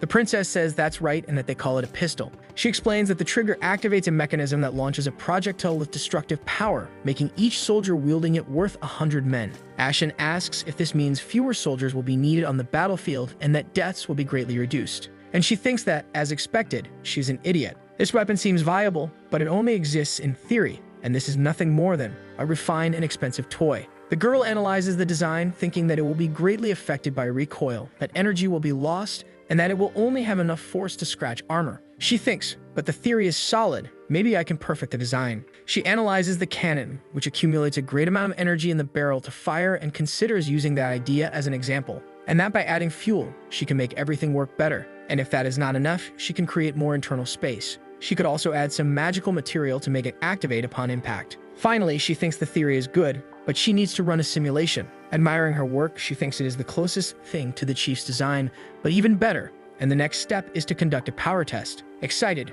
she holds the weapon and fires. She keeps shooting at a rock wall. Then she stops for a second, observing the hole from the impact. And in the next moment, a massive explosion occurs. She concludes that the power is great, but it needs to be reloaded after some time, though it could still be improved if she makes it faster. Sometime later, Ashen thinks that this is just a plan on paper, but once the prototype is made, she will present it to His Highness, who will be pleased. Priscilla thinks, look at her, happy with a rejected project. I hope she keeps wasting her time on this failed endeavor. Sometime later, our hero observes, thinking. One dismantles while the other just watches, I'll be at ease with these two geniuses. And on the other hand, Polly seems to be troubled by something, and she hurries through the garden, apparently heading somewhere determined. But suddenly, she lets out a scream, falling onto the grass sitting, when suddenly someone asks, saying, "Are you okay?" The girl replies that she is fine, but she needs to find a way out of the Demon King's castle, no matter what. Crying, she thinks that now is not the time to stop, and she starts running through the garden again, until the staff says, "Watch where you're going." She looks to the side to see what it is, and comes face to face with a large tree in front of her, falling to the ground, sprawled out, thinking that it's really hard. In the town square of Westwood, during the siege of the unyielding fortress, the demon army captured or eliminated 16,332 enemy soldiers. The Legion commanders Minos and Bradley personally led the charge and displayed unparalleled valor. They achieved victory thanks to the Lord's wisdom, but the greatest credit goes to the Flying Demon Legion and Minos, who had been facing them for a long time. Minos, very grateful, says that Bradley is truly a good friend and asks that if His Majesty is to reward them, you should give everything to the man. Our hero thinks that they are acting like friends, and what he really wanted was for them to keep fighting there, not to take the fortress so easily. And he says that, in any case, both made great contributions and will be treated accordingly, receiving great rewards. First, Bradley will no longer serve as a commander in the 9th Legion because it will now be disbanded, and immediately, the man says, yes. But in the next moment, he is horrified by this. Laughing, Lucius tells him not to be so hasty because he has decided to allocate part of the kingdom's territory as a fiefdom for Lord Bradley. The elf thinks that he has only done this for a few nobles so far, and now he has given away an entire territory, which is the most fertile fief in the kingdom. The commander says that the reward is too great and requests reconsideration of it. And smiling, our hero says that he doesn't need to refuse because he deserves all of this. Lucius thinks that this is exactly what a traitor of this level deserves and that he should accept it with gratitude. The kingdom of Marion is not large, but is very fertile, and most importantly, it produces a unique resource, the Flaming Heart Stone, used for weapons. However, since he played the last game, he knows that all of this is nothing more than a sweet, sugary coating, because this resource is produced there thanks to a fallen god who sleeps beneath this mine, and when they get close to the end of the game, that fallen god beneath the mines of the kingdom of Marion will awaken, and that entire kingdom will be reduced to ashes, and then, without lifting a finger, Bradley and his entire legion will be destroyed. And so there should be no more unforeseen circumstances. As for Lord Minos, he is given an internal ministerial position in the Demon King's affairs, leaving the guy confused. Awkwardly, he says that Minotaurs don't have brains, that military matters alone are already a headache, and that the Lord can ask anyone. But our hero just smiles with satisfaction. And in the next moment, he unleashes a tsunami of difficult words and complicated explanations at Minos, leaving the creature terrified. Freen thinks that he is doing this to help Minos grow, and that the Lord truly values his subordinates. A little tense, Minos says that His Highness speaks very well, but he couldn't grasp some of it. Lucius says that, in any case, he has already explained it, and that it's nothing too complicated. He explains to Minos that growth is very important, and that he believes in him. Finally, he had finished with the bluffs, thinking that it's good to give these excuses, but that now something more elaborate might be important. He hopes that the Saints' escape plan is going well. A long time later, a little farther from there, Polly tells the holy staff that they managed to escape from the demonic castle, but the staff tells her to be careful. It explains that once they are discovered, they will have no escape and asks if she has a route planned. But Polly says he doesn't need to worry because she paid close attention to the terrain around the city of Westwood, and that by following that direction and turning at the right places, then after about 23,000 steps and a few more turns, they will finally reach another fortress city near the lake. The holy staff says, I think, that those two things have nothing to do with the city, while Polly says that's not possible. She thinks she followed the right directions from her memory, wondering how she could have gotten lost like this. Then the staff says this is not the time to talk about that because those vines over there are already stretching toward them. Those creepers advance against them and wrap around the girl. Polly says that must be part of the demon army, that the Demon King must have planted traps throughout the forest, and that she shouldn't have taken the wrong path. The staff says that now is not the time to dwell on that. This is the moment for them to think of a way to escape. Polly seems to be getting really affected by the situation, while the staff calls out to her. The staff shouts for the Saint to keep moving while those trees take advantage of the situation, and it continues saying that they are just mid-level monsters, that they can't stop now. Polly says that's fine, but at that moment, she is feeling very weak. A long time later, the girl is lying on the ground, flat on her back. It asks the saint if, by any chance, they are lost, but she says that's impossible. Not even hunting dogs can beat her at finding a path, so how could she get lost here? While the staff asks why she is comparing herself to a dog, she insists that if they keep following that way, they will definitely reach the lake.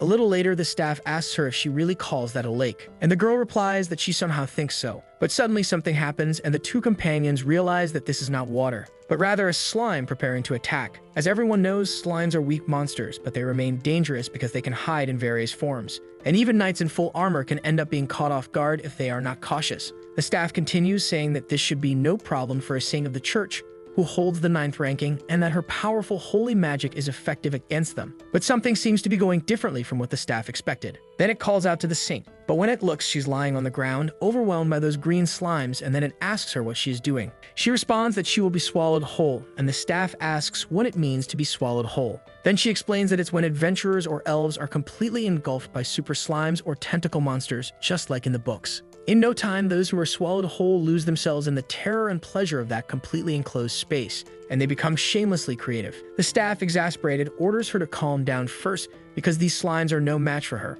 He says he didn't expect to encounter monsters twice as fast and wonders if it's really safe, while Polly says she managed to break free. Polly says they are monsters with a demon's aura and that they are all a trap set by the demon lord, and the staff asks how he would know about the escape. She explains that he doesn't understand the Lord's wisdom, that he delights in his games, that he plays with people's hearts, and that he is truly terrible. She didn't expect to reach the city easily, as she already knew he had made preparations, and this is like a cruel cat playing with a mouse. And she says, but he underestimated me, the sanctified one. No matter what happens, she said she will take him back to the Alliance. Then while she was exploring, a red panda appeared and attacked her. And during that fight, that huge bear just wanted a hug, when suddenly, a giant snake joined the battle and coiled around her entirely. After that, she was also trapped by a spider in its enormous web. A long time passed, and the staff asks if the saint is really okay, but she replies that she is, and that despite all that, she didn't suffer any injuries. He becomes thoughtful, realizing she hasn't been hurt after so many attacks, and concludes that the monsters had only one objective and that she must have excellent attributes. More time passes and night falls. The staff says, "Those are the walls, hold on a little longer. We finally reached the city." Jumping, she celebrates that they have finally crossed the forest and escaped from the Demon King's grasp, but he asks her to wait, and he falls silent as he observes the place. Looking at that enormous castle with shadows lurking in the distance, he says that they have just returned to the starting point, and with that the Sanctified One collapses to the ground. According to the timeline, the Sanctified One should have already escaped from the Demon King's control. The cannons were destroyed, the idiot Minos is handling internal affairs, and the defenses were dismantled. Everything's going well. Lucius wonders why he would go to the human world to bring final destruction, and he feels a bit strange not having the saint around. And he can almost hear her voice. Suffering. Polly says that he's a damn demon, and our hero, smiling, says, "That's it, it's her voice." The next moment, reality sinks in and he thinks, voice. Looking to the side, he sees Polly collapse on the ground. She cursed the Demon King because he intentionally gave her the illusion of escape, but led her into traps, capturing her in the end. Polly says, "Enough already, you prefer mental torture over physical torture, and this was all part of your plan to completely break me, right?" Unable to believe it, he questions how she was caught again and notes that she is the only one who actually enjoys mental torture. Bradley says that he did as ordered, focused on internal defense, and as expected, they captured this fugitive, all thanks to His Majesty's foresight. Our hero questions when he ever did or ordered any of that. Mental torture, traps, reorganizing defenses. Suddenly, he realizes that it was Freem and wonders when she arranged things this way. But pretending, he says that it was good and that Bradley acted well once again, that he truly is the trusted secretary of the king, and the man is pleased. Freem says that they also found and captured the holy staff that was with her and asks if she can execute Polly now, leaving Lucius surprised. The elf explains that this is the army's front line and that she can execute her publicly, or perhaps humiliate her before executing her, which would not only deal a blow to the enemies but also damage the church's influence. But in desperation, our hero shouts no. He thinks either execute her directly, or humiliate her and then execute her. He finds all these options terrible. In concern, the dark elf asks His Majesty if she said something wrong, but the man says no. He explains that this will not demoralize the church's order and could even ignite their fury, and a disorganized enemy is easier to handle than a united one. And he says, therefore, the most holy cannot be executed immediately under any circumstances. Freem asks if they haven't sent people to try to rescue her here on the front line, and if it wouldn't be safer to send her back to the castle. Surprised, our hero says, "That's true. The rescue." Smiling, he repeats, saying rescue. He gives the order to escort her back and to place the staff in storage room 3 since he hasn't had the chance to study that relic yet, and the elf agrees. He mentions that there is something more, that he has had some intuitions lately, and that he needs to retreat for now so he can reflect and find enlightenment. While he is away, he will leave everything in her hands. Sometime later, Polly finds herself in a prison, bound by chains. She curses and thinks that she is once again in the dungeon, and to make things worse, they also took the holy staff. She says that these ropes conceal her divine power, and that if even a common goblin chief can contaminate her, she can only imagine what's coming next. And she adds, from the sanctity of the church. She imagines a bunch of goblins telling her to become the saint of all. But she tells herself that this is not the time to think about things like that she cannot give up yet. The creature asks what she is mumbling about, and if she really thinks she can escape, saying that the superiors are taking this seriously. And he says that maybe they'll get some benefits out of it too, laughing. He adds that she can forget about escaping because no one is capable of infiltrating the Demon King's dungeons, when suddenly, a powerful blow strikes the creature square in the face. The force of the impact sends him flying far away. The monster lies unconscious on the ground with the broken wall behind him. Polly, surprised, asks who it is, and the shadow of a hooded person appears. Amidst the confusion, a man in a mask and dark hood emerges. As he approaches, she calls out to him as Your Holiness. 15 years ago in the church, a girl asked who the Prince Charming was, and the sister said it was just a character and did not refer to anyone. She explained that every young woman would eventually meet him, and young Polly asked if she could meet him too then. That nun confirmed that yes. She told her that, although their bodies and souls must be wholly devoted to the true God in paradise, she concluded by saying that someday she too would find him. Observing the fallen monster in the background, the man says, My most holy, and that when she is in a place of despair, he will be there to save her, risking everything to do so. Kneeling there, defenseless, she pleads for his help. And as the man extends his hand, she asks who he is. She follows up by asking if he knows how dangerous the Demon King's castle is and why he is doing this. Then that man justifies himself, saying he is merely an adventurer passing by. And also that this is why. Because if he does nothing and doesn't get her out of there, she will end up executed, then become a goddess, and he himself will be doomed. He continues, saying, Of course I will. And that compared to the dangers of the demon castle, the most holy is far more important. And the woman asks, I am more important? Polly, slightly blushing, thinks, he wouldn't do this here, would he? And in the next moment, her shackles are broken. As he says that everything is fine now, she becomes a little flustered. Polly thinks she needs to calm down, that he was just helping remove her chains. She says she understands his intentions, but that he doesn't need to save her, that he should escape on his own. The man asks why, and she responds that he won't be able to escape if he takes her with him, that it's not worth risking his life for a disgrace to humanity like her. In shock, our hero thinks that he's trying to get her out of there, but she wants to stay. Touching her hand, he tells her not to worry, that no matter the danger outside, he will get her out of there. She turns red and seems enchanted by the situation. In her mind, she sees herself strolling with a man through a peaceful city, and in another moment marrying that masked man. She seems very calm and satisfied with the situation she is imagining. But in the next moment, she realizes something that leaves her extremely embarrassed. And turning completely red, she screams, asking what he is saying. But suddenly, in that euphoria, she steps on something and loses her balance. And she begins to fall, surprised, calling for help. But quickly, the man rushes to her and catches her in his arms. As she remains there with him, she thinks, I'm being held. And then he asks if she's okay while looking at her. Right there next to him, she becomes even shyer and says she's fine, thinking, he's so hard. She realizes that even just touching his body directly, he is as hard as if he were wearing armor, and he also seems really warm. She thinks that even though she's only touching his cold exterior, she can feel his warmth and his sunny aura.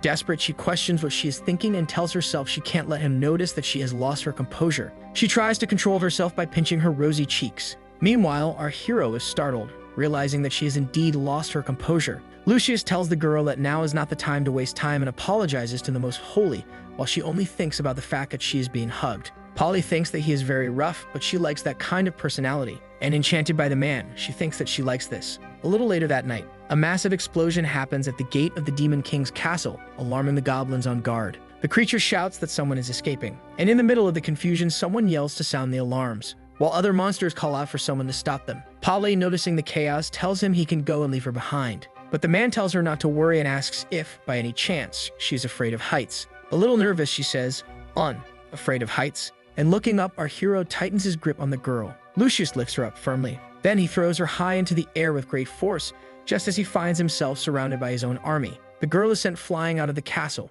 screaming in shock. The goblins watch the scene, unable to believe what is happening. And catching them off guard, the man jumps and steps on one of the monster's faces. Using the powerful momentum, he launches himself into the air as well, leaving all the goblins stunned. With his hand on his stepped-on face, the goblin points and shouts, get him. Our hero grabs a sword and prepares for battle, and suddenly an energy surges around him. In the next moment, he charges toward the goblins, striking them and sending them flying in all directions. Meanwhile, elsewhere, the Most Holy begins to fall. As she nears the ground, it seems that someone is approaching, and in the next moment, she is once again in the arms of our hero. He then asks if she's okay, and Polly, still blushing, says that yes, she is fine. Thinking that he is really cool, the girl realizes that he got through the demon army in just an instant, and that he must be very powerful. Our hero points to a region and says that the exit is to the south. The girl explains that the demon army hasn't had time to organize its defenses yet, and that this is the best chance to escape. But the man says no and asks if the holy staff and relics weren't what she was looking for. Then he tells her that the staff is in the storage room just ahead, and since they have already come this far, how could they retreat now? Nearby, the staff thinks that it's really annoying for him to be kept there, and he wonders why the healthy elf hasn't interrogated him a little. But then, suddenly a huge crash sends stones flying in all directions, and Polly appears, telling the holy staff that she came to get him, while he asks if she wasn't captured. But right after, he notices that she is with a man. The girl explains that he is the Prince Charming who came to rescue her, and quickly corrects herself, saying he is a hero, and that the demon army is outside pursuing them, while our hero thinks, Prince Charming, hero. The staff wonders how someone so powerful and reckless could exist in Razma's realm. Polly says she isn't sure right now, but there's no time for explanations and everything will be explained later, so the staff agrees. But suddenly, something catches our hero's attention, and the dark elf appears, smiling and snapping her fingers. A massive explosion occurs in the place, and our hero thinks that, thank God, he noticed her coming. Polly tells him to be careful because that woman is a fallen elf from hell, the most powerful servant of the Demon King. Freem asks, the Emperor's strongest servant? Satisfied, she says that she actually quite likes that title. Meanwhile, Polly makes a sound that could easily be a feint or a click. The elf says that she is the Emperor's little dog. Our hero thinks that while it's great she can't see through his disguise, saying things like that is kind of embarrassing. That woman asks what those foolish mortals could possibly know. That a stray dog like her could never understand the joy of being a loyal hound of the Emperor, while the goblins cheer in the background. Freem really seems to like that idea. Meanwhile, the army shouts that being a servant of the Emperor is a great honor, and that many would love to be one but cannot. Our hero looks very surprised by the situation. Polly says that this is disgraceful and asks how she can say something like that, insisting that she can't listen to such nonsense anymore. Lucius thinks that the most useless person here actually seems to be speaking seriously. The girl asks who said she is homeless and explains that as the most holy of the church, she belongs to the Lord God. Our hero, still in shock, thinks servant number one, but he realizes that now is not the time to argue about that. The elf thinks that, as expected of a mere mortal, she is only capable of glorifying herself with such empty things. She adds that they must have some skill to have made it this far on their own, but that she doesn't care who he is because if he is here, he shouldn't think he will escape. She says that anyone who dares to offend his majesty must have their body and soul annihilated, and the girl remarks that she is an excellent swordswoman. And with a swift attack, she yells, die. Our hero notices that she is not as fast as he expected and wonders if it's because of power suppression. But in the next moment, he realizes that he completely forgot about the Most Holy. Looking to the side, he sees that she has been caught by the elf's attack and is now hanging upside down. Lucius wonders why, every time there are tentacles involved, she manages to make that face. While Polly remains hanging in a complicated position, our hero seems to be a little amused by it. The girl asks if the elf is also a mage, but he explains that this isn't magic, that this power is because she is a drow matron of sanctuary level, and since she is the character who gets closest to the protagonist, he knows her well. He thinks that drow elves are enemies of most elves in any plane, but unlike other elves, their society is filled with fear and cruelty. But the biggest difference lies in their faith. Drow worship Lolth,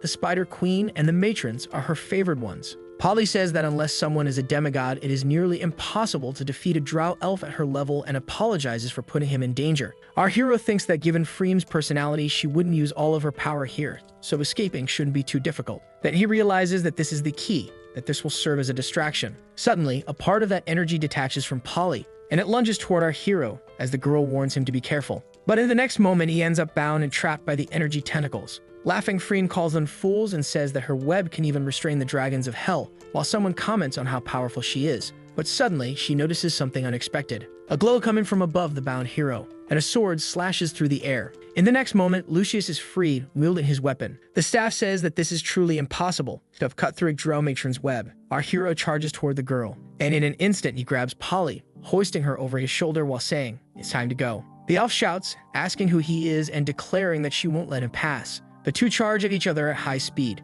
but in an instant, Freem seems to notice something, and at that moment she wonders why there is that terrifying pressure. And in the next moment, our hero passes by the elf, looking at her. leaving the woman in shock and frozen in place. Freem wonders if she's even still alive. While the goblins ask if she's okay, the elf replies that she is and that she will send people to track them immediately and wants a wanted poster made. She thinks that this is the first time in this plane that she has felt such powerful pressure and questions whether she is still alive because he chose not to kill her. Freem curses him and wonders who he could be, and since the saint is just a symbol, sending someone like him shouldn't have been worth it. A creature calls out to her and says they should inform the emperor and let him take action to eliminate those two. But suddenly he gets stomped on the face, and pressing him against the ground, the woman keeps him there. Freem, irritated, asks if they want to cause even more trouble by bothering the Lord and if they are trying to prove how pathetic they are. She thinks that he went straight to the saint's cell and also knew exactly where the staff was stored, even though the Lord decided that just yesterday. Suddenly, she realizes that there is a traitor among them,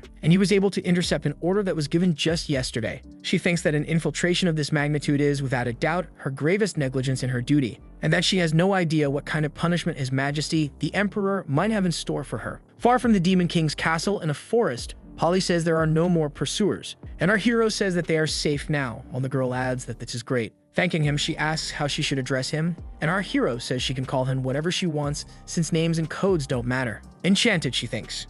However I want. Then she considers calling him Prince on a white horse. Blushing, she quickly says no, stammering, she adds, I meant. She says he could be the Black Knight since he is dressed in all black, so she believes Black Knight would suit him well. Lucius says he really doesn't mind and wonders if she's suggesting Batman, but, excited, the girl says that sounds great. And in desperation, she wonders why she always loses her composure when she sees him and whether he might think she's crazy. As she punches a tree, our hero thinks she really is out of her mind. Polly asks, my Black Knight, what shall we do next? And our hero says they need to find a place to rest and settle down since their pursuers won't be able to reach them. He thinks that if it weren't for the fact that spatial magic doesn't exist in this plane, he could have teleported her straight to the humans, but that would reveal him as a demon. Polly says that the nearest city is Shu. She questions whether it won't draw too much attention if humans like them enter there, and our hero says that's what he's considering as well. Suddenly, she gets an idea and says, let me pretend to be your slave, Lord Black Knight. She explains that there are demons dressed like him too, and that he could simply put this on her and take her in, to which he asks if she brought that from the dungeon. Embarrassed, he tells her that she doesn't need to go that far and that this would be a serious desecration. Gripping his shackles tightly, she thinks that it wouldn't be desecration, not enough to blend in with the demons. This is truly necessary, and she could also wear even more shameful clothing. And blushing slightly, she adds that if necessary, she could even do that kind of thing in public. Our hero shouts at her to stop talking because if she keeps going, they won't make it past censorship. Lucius tells them to just stop thinking about those things and keep moving, but she asks if he doesn't really want to reconsider. Polly explains that this city was conquered right at the beginning of the demonic invasion. Massacres and much more may have happened in that city, and she fears that after all these years, that place has become a paradise for all the races of demons from hell. From the outside, at first, it looks like a normal city, and the two move through it. They find a tavern where seemingly normal people are eating and drinking. Polly asks how this is possible, while our hero thinks that fortunately the news hasn't reached here and no one recognizes him either. The tavern keeper tells them to enjoy and brings food, saying it's fried chicken, bread, seafood, and roasted meat. Polly looks confused and asks why there is such an abundance of food and whether resources aren't scarce during a war. The woman says that judging by their attitude, they must be from the front lines and that ever since the Emperor conquered this place, their lives have improved. She asks why things got better and whether this wasn't once the fief of a noble viscount. Then the woman explains that when the city was ruled by nobles, they had to pay 40% in taxes, whether from agriculture or trade. Irritated, Polly asks how that could happen and how such a tax rate could be allowed. A man says she must be a noble who doesn't know the real world, adding that for those beasts, 40% was an act of great mercy. He explains that during the famine years, it went up to 60%, and they also had to work for free, and that his son even died in one of those forced labor jobs. The first thing the Emperor did was strip the Viscount of all power, and then he lowered the tax to 5%, and only then were their lives freed. Polly asks what happened to the Viscount and his family, and the man responds that they were killed, obviously. She sits down thinking that she understood this, that they were killed by the cruel and indiscriminately murderous demons. But the man corrects her, saying no, while lifting his mug. Everyone looks at the girl, smiling while she seems confused, and he finishes by saying that they themselves hanged him on a post one morning. Another day near a lake in the forest. Polly says that the demon army is truly terrifying and asks if what people want is to abandon the Order's alliance. Then she asks Lord Black Knight what he thinks, and he responds that the situation is more serious than he imagined. He thinks, what the hell? I removed the nobles to provoke the alliance, and they set a 5% tax to dismantle the army, and I ended up making people happy. He remembers Minos and pictures him eating all the papers he was supposed to read, enjoying it like a delicacy. And he thinks that fortunately, he left internal affairs with Minos. There must be countless ways to create a mess with this in the future. Besides, his top priority at that moment is to quickly return the Most Holy. Out of nowhere, someone shouts, "Most Holy, we finally found you." And with a quick movement of his weapon, our hero catches the man who says he is a good man, a member of the resistance against the demon army. Lucius asks about this resistance, and the man explains that they heard the Most Holy was saved by a man, and they had been waiting for them there. He says that many ungrateful people have become servants of the demon army, but the flame of justice will never be extinguished, and the resistance will prevail. Excited, Polly says that there are still resistance warriors in these lands. Excited, the man asks if they certainly don't have a place to stay, and he says that they have a secret base where the two of them can rest. Sometime later, already at the secret base, the man raises a glass and says, "Cheers." He asks if the saint doesn't drink, and she explains that they must avoid addictive substances, as this is the doctrine she believes in. The man continues, saying that it's a shame he forgot to introduce himself. He is Eugene, and his ancestor was a viscount in military achievements. Moreover, everyone there is a righteous member of the resistance army. Our hero expected to find resistance warriors, but instead, they are all nobles, and he wonders if he hadn't already ordered them to be eliminated. The man continues, saying that they probably haven't heard of their achievements because the demon army is blocking their news. But everything changed after the demon army arrived, and that army is truly cruel. With a nudge from the noble, the bottle of liquor falls to the ground, reflecting the terrified expression of the maid at the situation. She bows deeply and apologizes, while the noble looks confused and says it's fine. And then, striking the girl's face, he shouts that something is wrong, calling her a bastard. She falls to the ground, suffering, while the man asks if she doesn't know that even if he sold her again, it wouldn't be enough to pay for a bottle like that. Grabbing her by the ear, he calls her a beast, and says that if it weren't for that old man buying her, did she really think she could be here? Besides being as useless as her mother. Excessively enraged, he shouts that she is a filthy dog and prepares to hit her again. The battered girl just waited for the next attack, but it didn't come, so she opened her eyes. Polly was there beside the noble, holding his hand and telling him to stop, leaving him surprised. He explains that he was just teaching that heretic a lesson, and that the church has always taught that they are barbarians repudiated by God. The girl says that this is a critical moment of invasion, and regardless of race, it is time to put differences aside and unite, and the man says he understands. Kneeling beside the girl, Polly asks if she is okay. Surprised, the girl stammers a response that she is, and Polly continues, telling her not to be afraid because she is the most holy of the church. She asks if it hurts, but the girl responds that it doesn't hurt anymore. With shining eyes, Polly thinks, wonderful. And excitedly, she hugs the girl, who becomes a little shy. She says that she is so soft and cute, that this is part of the healing, and asks for her name. The girl replies that she is simply called Papa because she has no surname. Our hero is surprised and thinks about that name,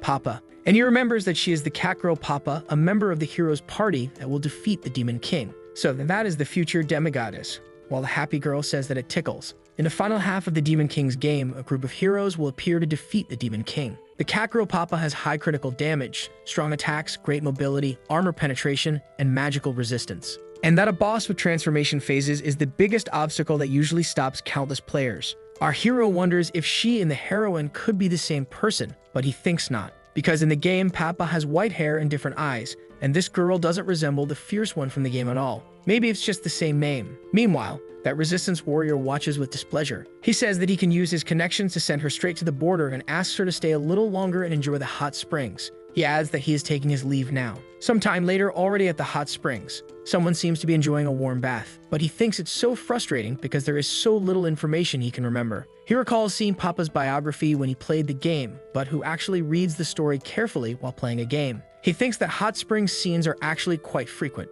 and he wonders if that's why, just as Polly appears taking her bath. He asks if she doesn't think she went a little overboard, and Polly asks Lord Holy Staff if he also thinks she didn't handle the situation well. He says she misunderstood. He explains that he knows what she means, but has she thought about the fact that they won't be here forever? That while she is here, the Viscount won't do anything to the girl. What could happen once they leave? He questions whether, in the end, they helped her or only made things worse. The staff continues and tells her to forget about that because there's a more important issue at the moment. Why was he left outside, all wrapped up? She explains that it's not convenient to carry him right now and asks if that isn't normal. He says that although he is the supreme symbol of the church's holiness, he still needs help to be cleaned, that he needs someone to wash him. Polly thinks that Lord Black Knight's strength must come from some noble origin, and maybe he also needs someone to help him. The staff asks if Lord Black Knight isn't just behind that divider. Polly sneaks to peek at the Black Knight and thinks that this is a great opportunity to see his true face. Blushing deeply, she thinks, no. She thinks that since the Black Knight is so strong, you will probably notice her immediately. Or maybe the Black Knight has been alone this whole time. It's more likely to be like what's written in books. Our hero says that he rescued her with great difficulty and that she should repay him in some way, and Polly wonders what she is thinking. Suddenly, someone calls for the Most Holy. Papa arrives and says that the Viscount sent her to help with her bath, catching her by surprise. Embarrassed, she says that she isn't used to that and that she can bathe by herself. Concerned, the girl says that if she doesn't help, the Viscount will think she's neglecting her duties again. Polly rises from the water and says that she will leave it to her then. The girl approaches behind Polly, asking for permission. She starts scrubbing the Most Holy with a cloth, and the girl seems to really enjoy the care. Startled, Papa asks if she did something wrong, but Polly says no, that it's nothing. Polly thinks that she knows that she still hasn't gotten used to this. But the girl keeps washing the Most Holy properly. Papa is doing her job diligently. Polly asks how she became the Viscount's maid if she was separated from her tribe. The girl says that actually her homeland was destroyed. Surprised, the saint asks if it was due to the demon army's invasion. But Papa says no, that it happened because of the human kingdom's army. She explains that she and her mother were sold to the Viscount's family, and she always tried to escape with her. And just 4 years ago, while they were trying to escape, they were discovered, and her mother told her that they should separate. But she was also caught. Polly asked about her mother, and excited, the girl says that it seems her mother managed to escape. However, she's not sure because surely she would have come back for her, and Polly says certainly. The saint thinks that the girl is amazing and that she still has hope. She thinks that the church is against slavery, but only among humans, and that her race is not considered human, and she questions if this is truly right. The staff says he needs to remind her that questioning the church is blasphemy and orders her to stop because it is not something that can be changed. Stretching, she says it feels so good and thanks the girl for it, saying she feels much better, and Papa replies that this is what she should do.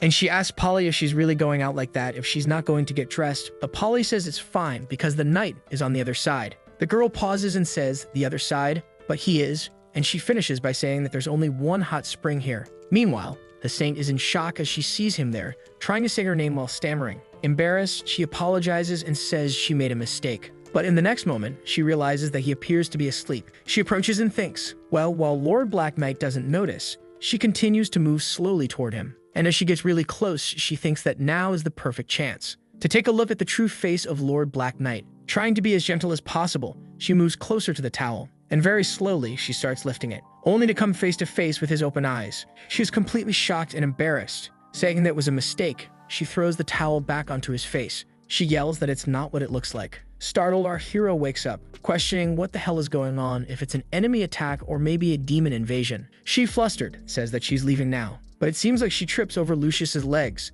and screaming desperately, she falls, landing directly with those large, soft things on his face. The irritated noble thinks that the saint treated him that way because of a slave. If she likes wolf cubs so much, he can give her one as a gift. He says that the message has already been delivered, and although this is the most important part of this plan, you must lose something to gain something. A long time passes. Polly begins to wake up, wondering where she is, and suddenly, someone appears behind her, grabbing her and saying that she finally woke up. The woman questions the Demon King, asking why he's there and where the knight is. The demon tells her that he ate him. To Polly's horror, she screams for her beloved. He continues, saying that now it's her turn, while the girl begs him to wait that he can eat her. But what is he doing? Then our hero explains that to eat, he has to peel first. Suddenly, she wakes up in a panic and asks herself, why do I have to dream about these things? But she immediately realizes that she is not alone. Papa says that it looked like she was having a nightmare. She explains that she was sweating, so she wanted to change her clothes, but Polly asks why she is here. The girl says that the Viscount wants to give her to her and asked her to bring the contract herself. Polly tells her to forget about this whole slavery thing because her doctrine does not allow it, and besides, she doesn't need anyone to take care of her. But Papa explains that if she can't be her slave, the Viscount will treat her as negligent, and Polly says, ah, okay, I get it now. She says that she will be in her care for the next few days, but she doesn't want her to bring that master-slave attitude to her. And very happy, the girl says that it will be a great honor to be the most holy slave. But seriously, Polly tells the girl that no one is born to be a slave, and she asks if this contract really transfers her from the Viscount to her, and the girl confirms it, so Polly says, that's good. She adds that slavery is terrible, but the worst thing is finding joy in slavery and showing it. So, she declares that she is no longer a slave, and that she doesn't need to call her master while burning the contract. The girl asks, if I'm not a slave, what identity can I have by your side and was holy? Polly places her hand on her head. While smiling, she says that she will be her friend. And she tells her that if she wants to find her mother, it's not convenient to be a slave at her side. While Papa says, mother, friend. The girl says that meeting the most holy is an honor for her. And Polly says that they will be leaving soon and need to prepare supplies. She tells her to get ready as well, and that if she needs anything, she should let her know. Papa runs off, saying that the saint should go have breakfast and that the knight dressed in black should have arrived by now. Polly tells her to forget about that because Lord Black Knight and the others have probably been waiting for quite some time. But suddenly, something bothers her. and she thinks that she's remembering again. How could she have done what she did last night? How will she be able to face Lord Black Knight now? Sometime later, Papa runs across the grass, saying that now she can finally go outside and look for her mother. She says that she won't leave the saint behind. But suddenly, she notices something, and she thinks it's the aura of the demon army, but it's completely different from the usual type in this city. She concludes that this must be a high-ranking demon. She wonders why it's here and whether the saint and the others have been discovered. The girl starts running. She thinks she needs to be quick and warn the most holy and the others about this. Arriving at the house, she throws the door open, and she shouts that the demon army has discovered this place, that they must hurry, but in the next moment, she is left speechless. The Viscount looks at her with a malicious expression, while she observes the three at the table. Polly, struggling, tells Papa to run, and she is terrified by something. 1 hour ago, the sun shone through the window, and at the table, the three of them ate together. Polly thinks that she is too scared to talk to Lord Black Knight and that he seems to have noticed what happened last night. She realizes that he is also silent and might be worried. Meanwhile, our hero is thinking about what was written about Papa's life, paying no attention to anything around him. The Viscount asks if he didn't like the food, but Lucius says it's great, though the soup has a different smell, and he asks if there's something special in it. Smiling, the Viscount says that it's just secret spices and that every noble family has his own recipes. Our hero says, "I see, and I must taste this flavor." Excited, Polly thinks that's it. He hasn't eaten anything since yesterday, and that if he eats now, he will have to remove his mask. But with a slight flick of his hand, our hero spills the soup over himself without revealing his face, leaving Polly devastated and the Viscount impressed. Polly, devastated, thinks, this isn't fair. But in the next moment, she notices something strange, and placing her hand on her head, she asks what's happening, and the noble replies that this is exactly what he was talking about, that it's just a little bit of the secret spice. At that moment, the girl opens the door, warning that the demon army had discovered this place. But suddenly, she is in shock at what she sees. The Viscount looks at her with a sinister gaze, while Papa observes her friends at the table with some kind of problem. With difficulty, Polly tells her friend to run. Frightened, the girl rushes to Polly, asking what they did to the Most Holy, while Polly collapses onto the table. Papa says that he betrayed the Most Holy and called the demon army. The Viscount admits that it was him, but asks what she means by betrayal, claiming he was simply following the trend and making the right choices. And suddenly, he attacks the girl, demanding to know who she is to question him, calling her a vile beast. The girl falls to the ground, injured, while Polly, heavily drugged, calls out her name. Then, struggling, the saint calls for Lord Black Knight. The Viscount says, "Dear saint, you can't still be expecting that Black Knight to save you, can you?" He tells her not to underestimate a noble's resources, as the potion she drank is an ancestral formula that only a demigod could resist. Smiling, he says that if she doesn't believe him, she just has to look at how he can't move. He adds that the Most Holy's fate is sealed. However, that she is so considerate to all of them and cares for the lambs who believe in God. He asks her why she doesn't sacrifice herself for everyone and says that he will offer her to the demon army as a way to secure a safe future. Suddenly, Papa appears beside the Viscount preparing an attack, and she strikes him by surprise, making the Viscount narrowly escape. He is shocked and questions if that was a surprise attack, while the girl says he won't dare, and she declares that she won't let him get near the Most Holy. Irritated, the man calls her an ungrateful wolf cub, saying that she ate his food all these years for nothing while stomping on her head. He says he knows the saint promised her a lot of things, like taking her with her and even finding her mother. Walking toward a dresser, he says that he will tell her something about her mother. Worried, Papa asks if her mother hadn't already escaped, and the Viscount asks if she really believes in that kind of thing. Throwing a suitcase at the girl, he orders her to open it, and pointing at it, he says that what's inside is. The girl quickly opens the suitcase and is left in shock at what she sees. The cruel man says that it's her mother, while she remembers a moment she had with her. Papa screams desperately, hugging whatever is inside the suitcase. But in the next moment, something strange happens, and a massive surge of energy bursts from the girl. Two people run barefoot through the forest. The girl's mother tells her that they will be captured soon if they continue like this, so they must separate. That suitcase remains there on the ground. Crying, young Papa asks if she will really be able to escape, and her mother says yes, and that when she is safe, she must remember to find her. The girl cries as her mother approaches her. She tells her to return to the pastures where they lived or near the river where she loved to fish, and that she will wait for her there. Meanwhile, in the present, Papa opens that suitcase, stunned by what she sees. That young girl runs across the field, fleeing, while her mother thinks that she must not stop or look back. Back in the present, the Viscount laughs wickedly, when suddenly, a massive surge of energy bursts from the girl. Unlike some beast women who have the gift of transformation, some require an extremely strong emotional trigger. In that moment, that girl was awakening. The man says he didn't know he had another one like this, and the Viscount tells him to stop talking nonsense, saying he doesn't want any damage to the mansion. Another man tells them to wait a bit because she hasn't fully awakened yet, and the Viscount says to hold off until she completely turns into a wolf. But in the next moment, something unexpected happens. The girl, in a fit of rage, slashes at the man with her claws. The others question how this is possible, saying that she is different from before. Papa now seems completely out of control, and the men are attacked without even having a chance to defend themselves. She continues striking one after another, swiftly eliminating them right in front of the Viscount. That cruel man seems unable to believe it and questions how she can kill even with a slave contract in effect. And in the next moment, he realizes that crazy woman destroyed the contract. The energy flows powerfully through the girl. That Papa says, "I will." Fallen back into fury, she adds that she will kill him. Now scared, the Viscount says she can't and begs her to listen to him. Suddenly, she seems to sense something different. Then someone enters the room asking if she is a white werewolf. She says she remembers the legends that they can transform into werewolves and carry the blood of ancient gods, but she never knew it was true. Furious, the girl tells the demon army not to dare approach the most holy. Freem says that continuing to fight under the pressure of her sanctuary-level aura, even having only partially awakened, is truly rare and powerful. As the girl flies toward her, attacking, she continues, saying, however, and with an energy shield, she blocks the girl's attack without even moving. And then, in the next moment, she strikes her. Papa is slammed into the wall, while Freem calmly says that she should choose her opponents more wisely. Then she asks the Viscount if he was the one who sent the message to the demon army and what his name is. He replies that he is Eugene and that he serves them. The Alpha asks if he used an excuse to keep the two there, and the Viscount confirms, saying he did so to await her arrival. He explains that they are never stingy in rewarding merit, and securing noble status again is not impossible. Excited, he thanks the lady and says that the saint and the knight drank a secret potion and now cannot move. Freem says, Black Knight. That name is the complete opposite of the Emperor. How dare he? Eager to please, the Viscount says he is indeed very bold and that he will help her tie them up. But suddenly, someone grabs the man by the face,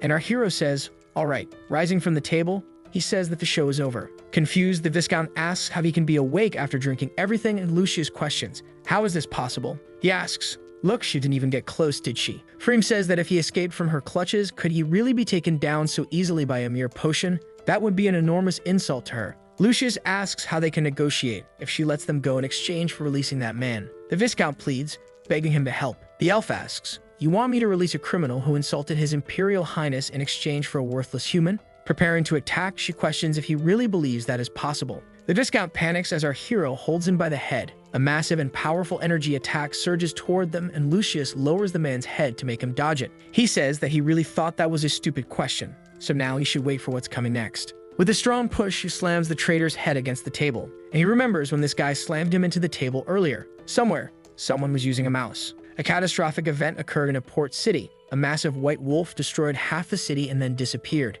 This event was the introduction of the white wolf, Papa, and this is the place where she awakened as a white wolf. He thinks that because he appeared alongside Polly, the event happened earlier. If it weren't for them, Papa would still be living in ignorance, accepting her ordinary life, then later facing the crisis of her lineage. Learning about her mother's tragic fate, fully awakening her bloodline and becoming a white wolf, destroying half the port and accidentally joining the group of heroes, then growing into his mortal enemy. Freem begins using the secret arts of the Drow called web restraints. Our hero stays alert to this, when suddenly, a massive web of energy appears above him. He thinks that now everything is different because of the saint's concern. Papa won't fully awaken or lose her rationality. And maybe there is a way to change fate while he dodges the elf's attack. Freem unleashes multiple attacks against our hero, who skillfully evades them all. He thinks that heaven is helping him. But suddenly, something feels wrong. Our hero realizes that he is surrounded by thin strands of webbing. Very excited, Freem says that these are real spider webs. While Lucius is caught in them, she explains that they are not easy to see. And using her power, she says, sanctuary revealed. In an instant, our hero is launched into the air. He thinks he didn't expect her to use this.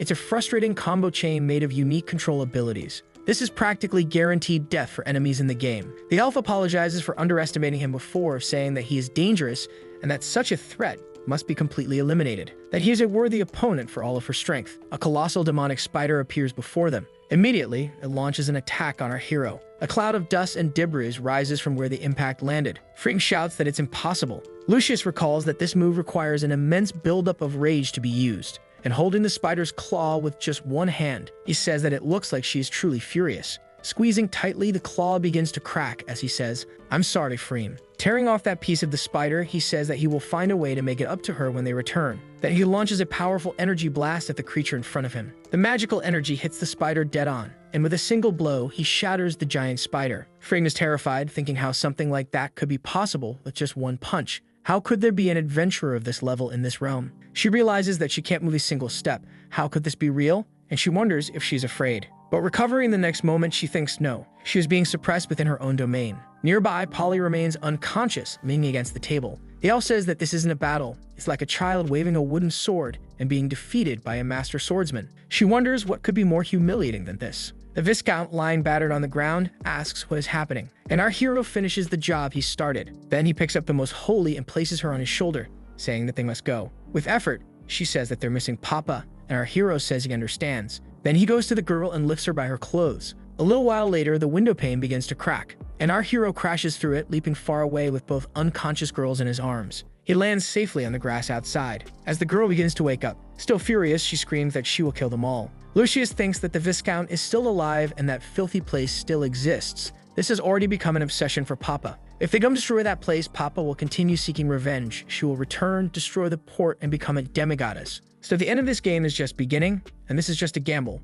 but he will help her complete her revenge. Dark energies and magical chains are everywhere. Inside that place, the Viscount asks what is happening, and suddenly, something strikes him. A powerful red energy hits him from behind, making him scream. That attack seemingly puts an end to the man. Freem shields herself with her arm as she watches the situation, and a massive explosion strikes the place. The staff says that this is a terrifying magic, unprecedented in this realm of Razma, and not even the legendary powers of the past wielded such force. Our hero observes the scene while the staff stays close, wondering who he is and why his power carries an aura that it despises so much. The entire area seemed utterly destroyed, while Freem stood watching, questioning why. The whole place is completely devastated, and in the middle of it, the elf remains in shock, until she finally asks herself why the man let her go again. Somewhere else, under a beautiful moon, our hero is having a snack by a campfire. He thinks that now things might be better for Papa. She won't trigger the wolf incident anymore. She won't encounter the heroes, and she won't become a demigoddess. But he also wonders if they're overthinking it, and if in reality,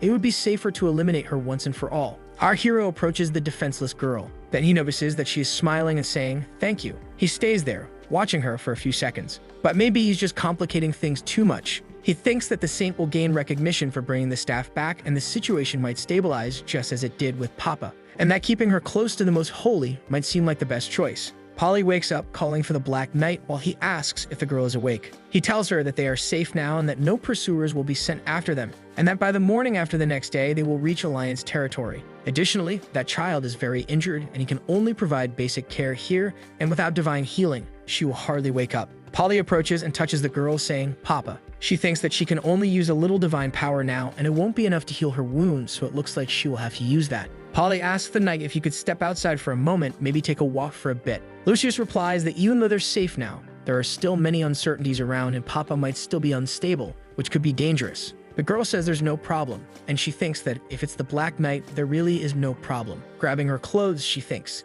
Then, she begins to undress. She slowly starts removing her clothing, while our hero looks utterly shocked by the situation. Lucius asks why she is taking off her clothes, and Polly explains that her power is insufficient right now, and only through intimate contact can she fully heal Papa. She clarifies that it's just an emergency, and since Papa is also a girl, there's no issue with it. But our hero says he didn't ask for details. Concerned, she asks if Lord Black Knight is okay since he is bleeding, but he says it's fine, and that he's going for a walk. Polly thinks that even though he turned away, she still feels shy, but she moves closer to the girl, opening her clothes, and embraces her, using all of her divine power. She stays there with her, focused on healing, thinking that the most important thing right now is to save Papa. They remain there, embracing for a few moments. As the girl, crying, says, "Mother." Polly asks the knight if he knows how the church treats beastmen, and our hero says he has heard a little about it. She explains that in her doctrine, this race is abandoned by all divine truth, believing only in evil, and they are expelled from all lands. But do they really deserve to be treated this way? And what about the children born as slaves just because their ancestors were slaves? Is that truly right? The staff responds sternly that this is stated in the doctrine, and that she cannot question it. Sometime later, she finishes healing the girl. Continuing, the staff says that they should stop arguing about this. Our hero says he doesn't know much about it, but he has always believed that all people were created equally. And Polly asks, all are created equal? But what kind of equality? He explains that if they acknowledge that everything in the world was created according to the true will of God, then everyone would be equal in his eyes. Polly asks, kings and popes would be equal to slaves? I can't comprehend that. He asks, if they aren't equal, then how could the true God be just, most holy? The sky nourishes both the tree and the grass, and maybe for them it is their God. But does the sky distinguish between trees and grass? He continues, saying that if rain is truly God's gift to this world, then rain is just. The staff says that this is blasphemy, that these are the words of a demon from hell, and that not even demons would dare to speak such things. Polly seems to have understood something, and approaching the man, she says, Lord Black Knight. She questions him about what he means. She explains that although she feels a depth in his words, she still has some doubts.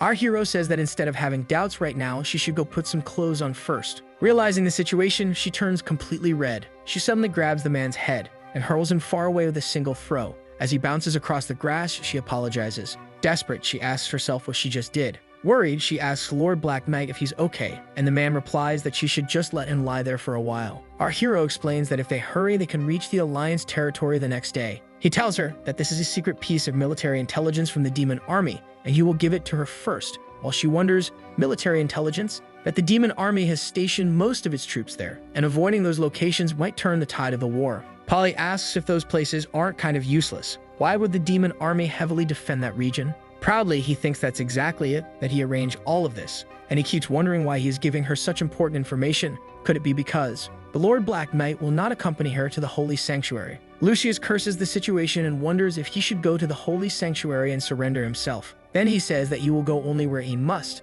and that there is no need to track his path as he is hidden among the crowd, and that maybe one day they will meet again, or maybe not. The night passes, and during the day, the group continues on their journey. They travel, enjoying their time together. Then, at one moment, our hero calls out to the Most Holy and tells her that they have reached the end of their journey. The two girls walk forward and approach the city gates. A soldier orders them to stop and asks who they are. Then Polly explains that there is no problem. She is Polly, the saint of the church, and this is her friend Papa. And smiling, she says that over there is Lord Black Knight, but then she realizes he is already gone. The soldier asks how it's possible that she is the Most Holy, and another soldier whispers that it could be. But the man orders him to stop talking and says that while they wait here, the other soldier will go report it. Smiling, Polly tells the girl not to be afraid because this is the Alliance's base and they are safe now. The soldier apologizes for not believing them right away and explains that this is the war front and behind them are their homes, but Polly says she understands. Grabbing the staff, she says that if this can help prove her identity, this is the sacred relic she recovered from the demon castle. This is the sacred staff of Eugene.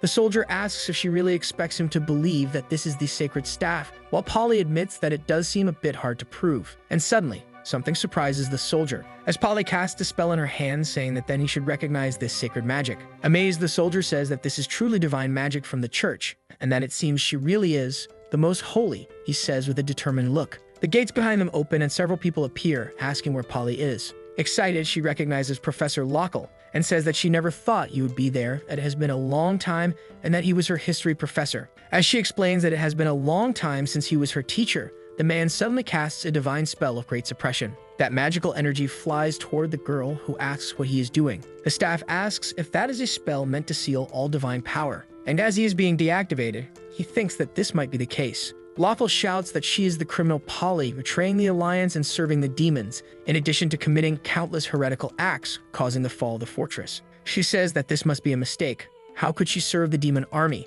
And that the sacred staff can prove her innocence. The man declares that by this order, she's under arrest by direct decree of the Holy Inquisition of the Church. Furious, the girl charges at the man, ordering him to let the saint go, while Polly tries to stop her. The girl shouts for them not to hurt Papa as the man firmly grips her by the neck. He continues, saying that on top of everything, she is conspiring with a beast woman. That man orders them to take care of the two criminals, and some time passes after that incident. Polly is locked in a cell, and she thinks that after finally escaping the Demon King's army, how could she meet such an end? Someone appears and asks if she is still trying to explain herself. He tells her that she was declared a traitor a month ago and that the one who truly recovered the staff was Doroth. Irritated, the soldier says that because of her betrayal, his family fell into the hands of the demons, including his sister, who is only 11 years old. Polly tries to say that she didn't betray the Alliance and questions how Doroth could be a saint. She was just a reserve saint. Someone appears and asks if Sister Polly is surprised, saying that she was really happy to see her again, but that this meeting is truly ironic. The soldier asks why Saint Doroth is there in person, and the woman says that she needs to speak with the criminal and asks for the prison key for a moment. He hands her the key and warns her to be careful because the beast woman is very aggressive, to which Doroth, smiling, thanks him. Then the soldier says that he will stand guard outside and that she can call him if anything happens. The woman just observes for a few seconds, and she uses a magic that shines yellow. In the next moment, she unlocks the cell, and stepping inside, she explains that it's a very convenient magic that prevents them from being heard, making it the perfect moment to discuss secrets. Doroth asks if she doesn't have a lot of questions to ask too, and Polly says that it seems like this woman has a lot to say to her. Getting very close, the substitute saint looks at her now and asks if she is the same Polly who followed her back then. Doroth says, "With all this money spent to block divine magic, you're not much different from an ordinary mortal, are you?" Using magic, she removes all of the Most Holy's clothes. Satisfied, she looks and says, Yes, good. And now she looks much more like a prisoner, asking if Sister Polly doesn't agree. Getting close again, she says that now she will answer all her questions. As the third princess of the Pampria Empire, this kind of fantasy seems non-existent. Her mother, who she never knew, was supposedly a servant in the castle, and she was born from a drunken mistake of the emperor. Since birth, she was branded as a disgrace and a bastard child, and the only future she could have was to be forced into the church to serve God as a nun. But she never gave up. She climbed step by step until she entered the holy city, and then she was chosen as the reserve saint, having a chance to become the next saint. But in the end, the church knew who she was. How could they allow a member of a royal family to rise in the church? The church could become a tool. So she was deceived by fate once again, and she was defeated by it because of her birth. A massive explosion occurred as Doroth watched. It was the demon army invading. The waters churned, and the rules of the old system collapsed. To survive, the church, the human nation, and other races united. And at that moment, she, the abandoned pawn of a royal family, suddenly found her role becoming very important. The princess of the empire became the most holy of the church, and the pope gained support from secular forces in those times of crisis. And the empire nailed her as a stake into the church, a church they had been unable to infiltrate for hundreds of years. The world needed a saint, and the saint fulfilled the mission of infiltration. Recovering the artifact would make her the princess of all. Sending a saint to the Demon King's castle to recover a staff didn't seem like a normal plan despite everything. And she expected Sister Polly to fall into this trap without suspecting anything. She explains that the truth is that Polly was abandoned by everyone from the very beginning. Furious, Papa shouts for the woman not to dare touch the most holy. The tension rises between the three in the prison. Doroth looks at the girl and calls her a filthy beast woman. She says that she can't even recognize who the real saint is now, and it's a joke. Leaving, the woman says that they're done for today, and that when she's being burned at the stake, she will be there to mourn for her. Polly asks her to wait a minute. Then Doroth asks what she still wants, if she's going to beg for mercy. But she tells her that it's the leaders of the church's alliance forces who want her dead, not her. Then, extending her hands, Polly says she has just one request. She explains that she obtained an important piece of intelligence from the demon army, and that if used now, it could change the course of the war. Doroth, not understanding, asks if she isn't afraid, that even though they are coming to kill her, she still shares this kind of information to help them. Polly says that whether they kill her or not will only affect her, but if the demon army can be stopped, its effects will cease throughout the entire realm of Razma. Looking down from his palace, our hero says that he is the king, and that he's finally back, and the saint should no longer be in any danger now, especially with the information he gave her. She will be canonized on Earth for the exceptional contribution she made, and he has returned to his homeland, making it a double victory. Letting go of his cup of wine, he thinks, however, it is still too soon to celebrate that he suffered a major defeat while undercover and the castle must be in terrible condition. He heads out of his chamber, and right at the door the elf is bowing, congratulating his majesty on ending his seclusion. Somewhat surprised, our hero asks what Freem was doing there. Exalted, she says that she wishes for death, that she failed to keep prisoner Polly in custody and allowed her to be rescued. So she had planned to tie herself up and wait there for her punishment, but apparently it's quite difficult to tie oneself up. Our hero approaches and tells her that it's not her fault. He says that an enemy she could not stop is not just an ordinary person, and that he underestimated this plan. He did not expect someone so powerful to be there. As they are talking, someone else approaches. It's Ashen, who says that it is great that His Majesty has finally ended his seclusion. Lucius asks what she needs, and if it's materials, she can take whatever she wants from the stockpiles, but the girl says she is there to bring news. She says that the new weapon that could change the war is being developed, and she wants him to inspect it personally. At the experimental testing grounds of the demon army, he thinks that he can't believe this was actually developed. Our hero asks where Chief Engineer Priscilla is. Shouldn't she be here? Freem says that she is right beside him, and the Lord wonders where, as all he sees is a barrel of wine. Suddenly, the lid opens, and Priscilla asks if the Demon King doesn't want a drink. Lucius says there's another barrel of wine inside. Somewhat intoxicated, the princess asks if he is worried about the weapon and tells him that he will see soon enough. He gets a little excited and thinks, but seeing you like this, he thinks that she is completely confident. Shortly after, the elf tells His Majesty that Ashen is here. And with a weapon in hand and wearing protective goggles, she orders them to begin, while our hero is surprised to see that she is holding a firearm. He thinks that firearms are truly a fiction in this world, and that it really is just that. This is a world where magic exists, and even a low-tier stone magic spell can have the same effect as a modern weapon. Furthermore, experienced adventurers can easily cut bullets with their swords, and can even wield them faster than a bullet moves. Not to mention that the Allied forces wear steel armor, which these so-called firearms wouldn't simply be able to penetrate. He wonders if this is the result of all her hard work, that she recreated it exactly based on the blueprints. However, even though she made this piece of junk, he will evaluate it as a divine artifact. Ashen prepares to fire that device, and as she pulls the trigger, a massive explosion erupts in front of her, leaving everyone around completely astonished. Excited, the girl says that under the chief engineer's guidance and with some of her own adjustments, they created the super weapon that will end the war. Shocked, the princess mentally questions the girl, who insists she only made a few small adjustments to the weapon. Meanwhile, our hero, terrified, wonders if she is actually calling it a firearm. He approaches the girl and says that this was very good and asks if this is it, leaving her a little confused. Ashen says that with Pacifist, she wants to improve the weapon, since this one only fires 7 times to end the war quickly.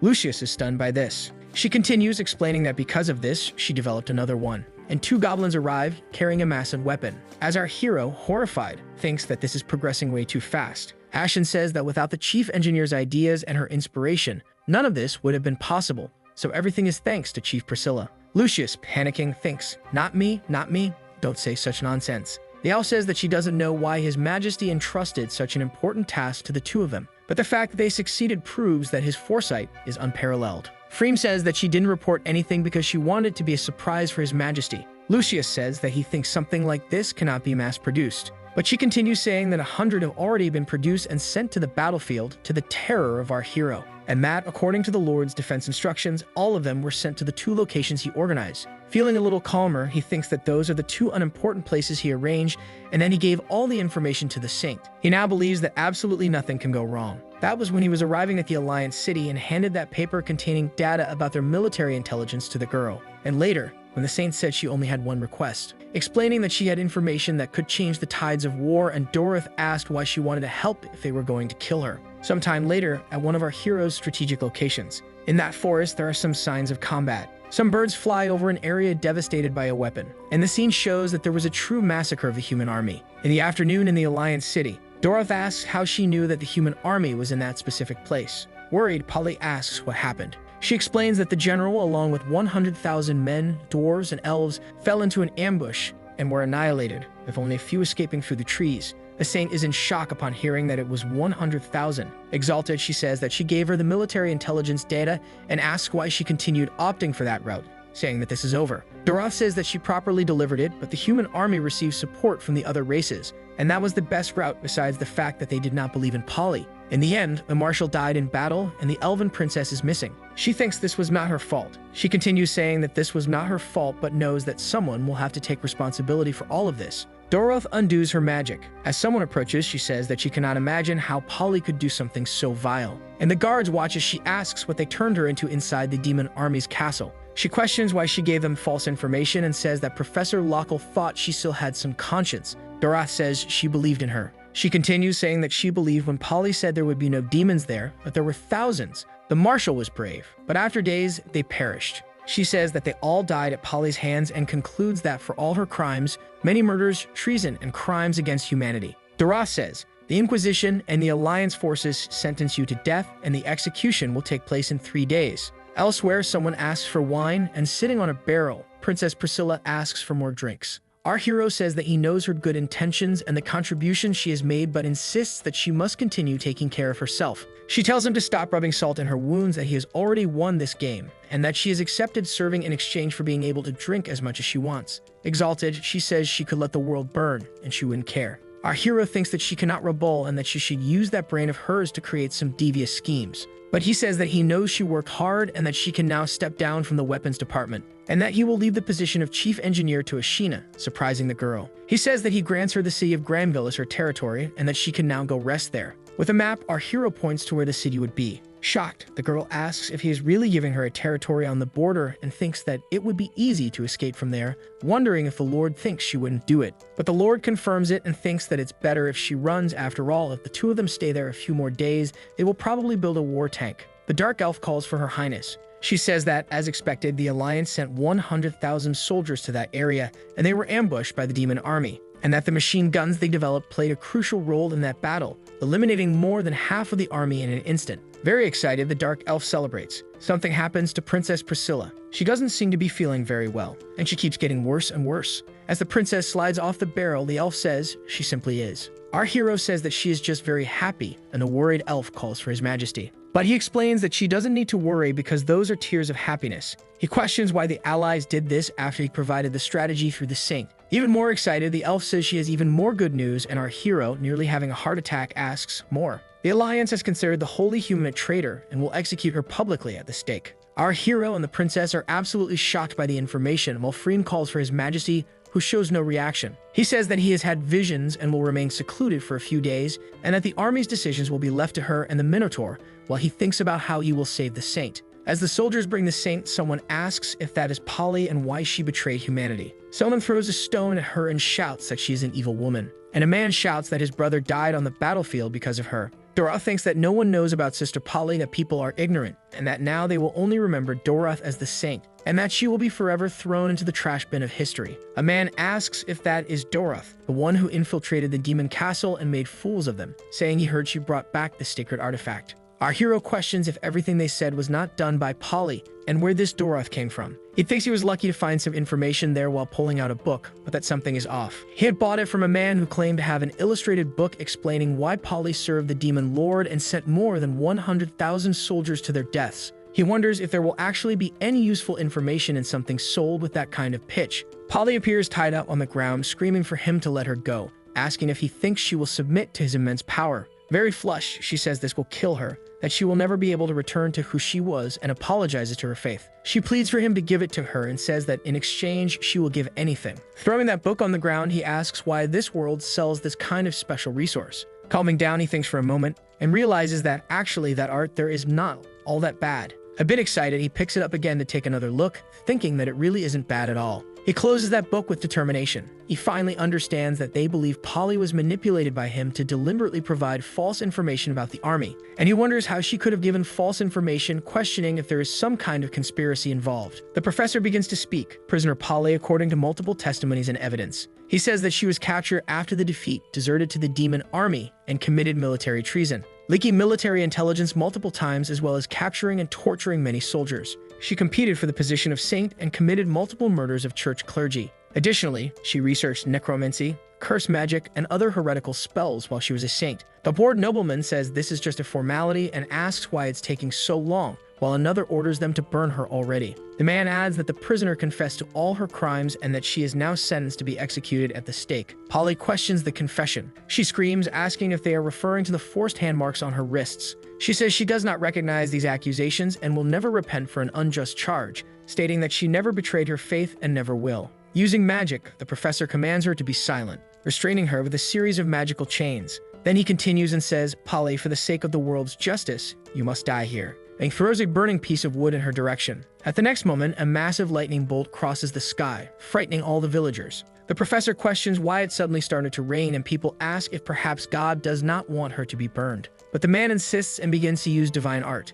and he casts magical fire at the girl. Then Polly starts to be engulfed in flames. Our hero thinks this is a farce, that a simple investigation would reveal many holes in it, but no one cares while people are being manipulated. Besides that, the demon army is already at their doorstep, and they are still concerned with internal conflicts. Lucius thinks this is his cue, and that he will get the Saint out of there and train amid this chaos. In the middle of all that confusion, our hero advances toward her. Suddenly, something catches his attention, and a sacred light appears, making him realize that it is an omen of defecation. A sacred light fills the skies. The professor asks how such an amount of divine power is possible. From the pyre, Polly calls for Bishop Lockle. Immediately, he kneels before her. Stammering, he says that he is there. She asks if he thinks this reign is right and just. Still stammering, the man responds that yes, it is right and just, for it does not discriminate and falls on both the rich and the poor. Polly says that this is not true. Rain is just, it falls on the poor and the rich, but it is not just because it falls on the rich and the poor. It is just because this world it falls upon is not just at all. A massive divine energy mixed with fire emerges on the platform. A beam of divine energy descends from the sky onto Polly, and she appears, overflowing with that energy, wearing divine armor. Flying with her 6 angelic wings, she says, "I will judge this." And she declares that this world. Terrified by the situation, the nobles ask what this is, and the professor says that she's a fallen angel. Polly calls for Bishop Lockle. Pointing her divine sword at the man, she says, "You." Meanwhile, the man falls into despair. Then she declares that he is guilty, utterly destroying him.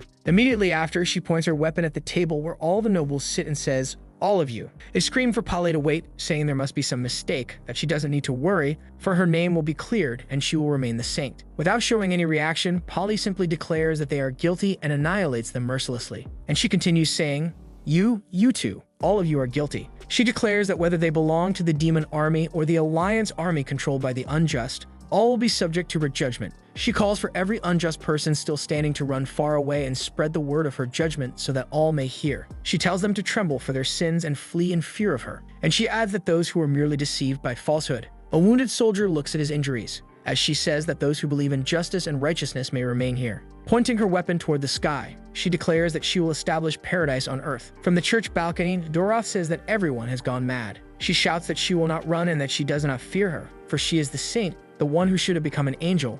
It should have been her. Suddenly, a soldier strikes her from behind. Lifting her into his arms, he apologizes to Lady Doroth. Our hero questions why she became a goddess. She did not suffer fatal injuries, yet she still spontaneously became a six-winged angel. He assesses the situation, thinking that she is a dark angel, something that does not appear in the normal game, and furthermore, she wants to fight against the Alliance as well, which is great. And that it seems this will not be a bad ending. A third force has emerged from nowhere, one capable of fighting against the demon army. But he calls for the saint and wonders if the abyssal aura he possesses can be hidden from her. Polly notices that the Dark Knight Lord is also there and thanks him. Our hero says that she does not need to thank him, for this time he was not the one who saved her. But she says that she is not talking about that. She says that now she understands what he meant, that everything in the world was created by the will of God.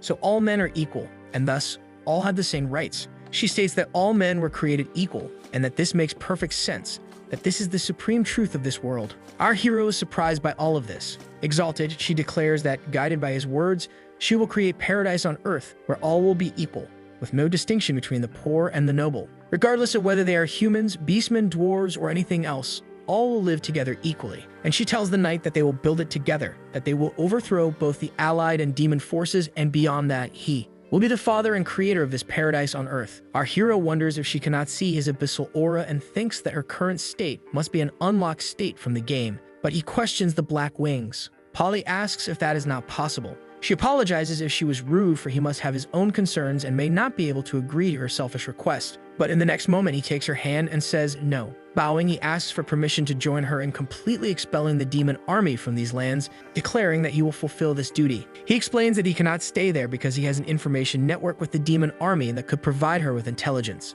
He asks her to believe that he can exert more power from another location, and Polly says that she believes him and that his intelligence is more reliable than an army of thousands. She says that if the allies had followed what he had given them and had not been caught up in internal conflicts, the deaths in the last battle would not have happened. She concludes that it is precisely because of this that all these things need to change. Sometime later at the sacred sanctuary, someone says that this is the most important room they need to inspect. Opening the double doors, the two men observe the inside. He explains that each candle represents the life of a high-ranking church member, and for example, the one in the middle represents the supreme pontiff of the church. The young man asks what happens if it goes out, and he explains that the candles there cannot be extinguished unless the soul ascends to heaven. As the young man observes an extinguished candle, he explains that it would be represented with the flame of the soul going out, and at that moment, a multitude of flames extinguish. The man shouts for the Holy Father, saying that several flames of important members have gone out, while the guard stops the man, calling him a fool. That man kneels in a place filled with sacred energy, saying,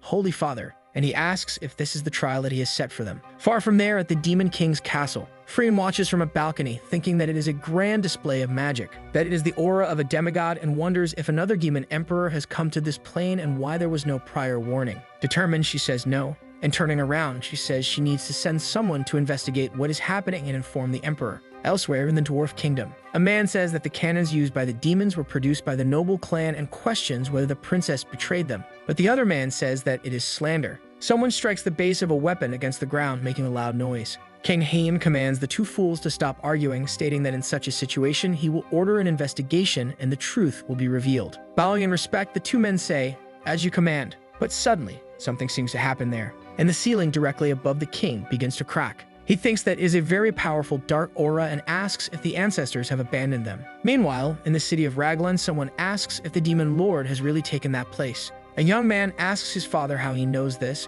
but he explains that he does not know, only that he has heard that she is an important figure and participated in the war. Frightened, the boy questions the document that says she is a person worth 10,000 troops and asks if she could be a man-eating demon. Suddenly, someone shouts that the lord has arrived, and another voice says, well, my dear subjects." Waving, she says that it is a pleasure to meet them, that her name is Priscilla, and that she is the new lord of Granville. The young man looks somewhat confused at the girl. People ask who that child is, and another warns to be careful because she might eat him first before anyone else. The older man asks if she is Princess Priscilla, and laughing, the girl says that it has been a long time since she heard that, but that was her past identity. And she adds that they should remember that her current identity is Chief Engineer of the Demon Army, also His Majesty's Chief Brewer, a great contributor to the last battle, and Lord of Granville. The two men exchange confused looks. Meanwhile, elsewhere, someone shouts, "What?" Priscilla says that the former noble collected taxes 90 years in advance and that there is no more oil to squeeze. The man confirms that this is precisely the situation. So she says that she is not there to make money and that she will exempt everyone from taxes for the next 3 years. And the man asks if this is true. She says that this place is rich in minerals and that she will personally help in the mines and improve the smelting process. She explains that they will work 4 days and rest 3, and in addition, they will receive payment from the jewels she brought and even have rewards. Out of nowhere, the two men fall to their knees in front of her, and bowing they exclaim that this is divine and that she is a true angel, an actual angel. The young man asks if they should talk about the remnants of the last battle, but the elder says that such kindness cannot be repaid and that this will be great for her. Curious, Priscilla questions what this place of the last battle is. Sometime later, in another location, a woman seems to be panting and struggling to sneak through the forest. In the forest, a woman leans against a tree to rest. She questions what happened, what they are fighting against, and whether that firepower is the main force of the demon army. Then she stands up, thinking that she needs to get out of there and that there is a nearby human city. They must have sensed her presence and she might find shelter there. She continues advancing through the forest, wondering how the demon army managed to find that place first. Suddenly, Priscilla appears nearby, armed,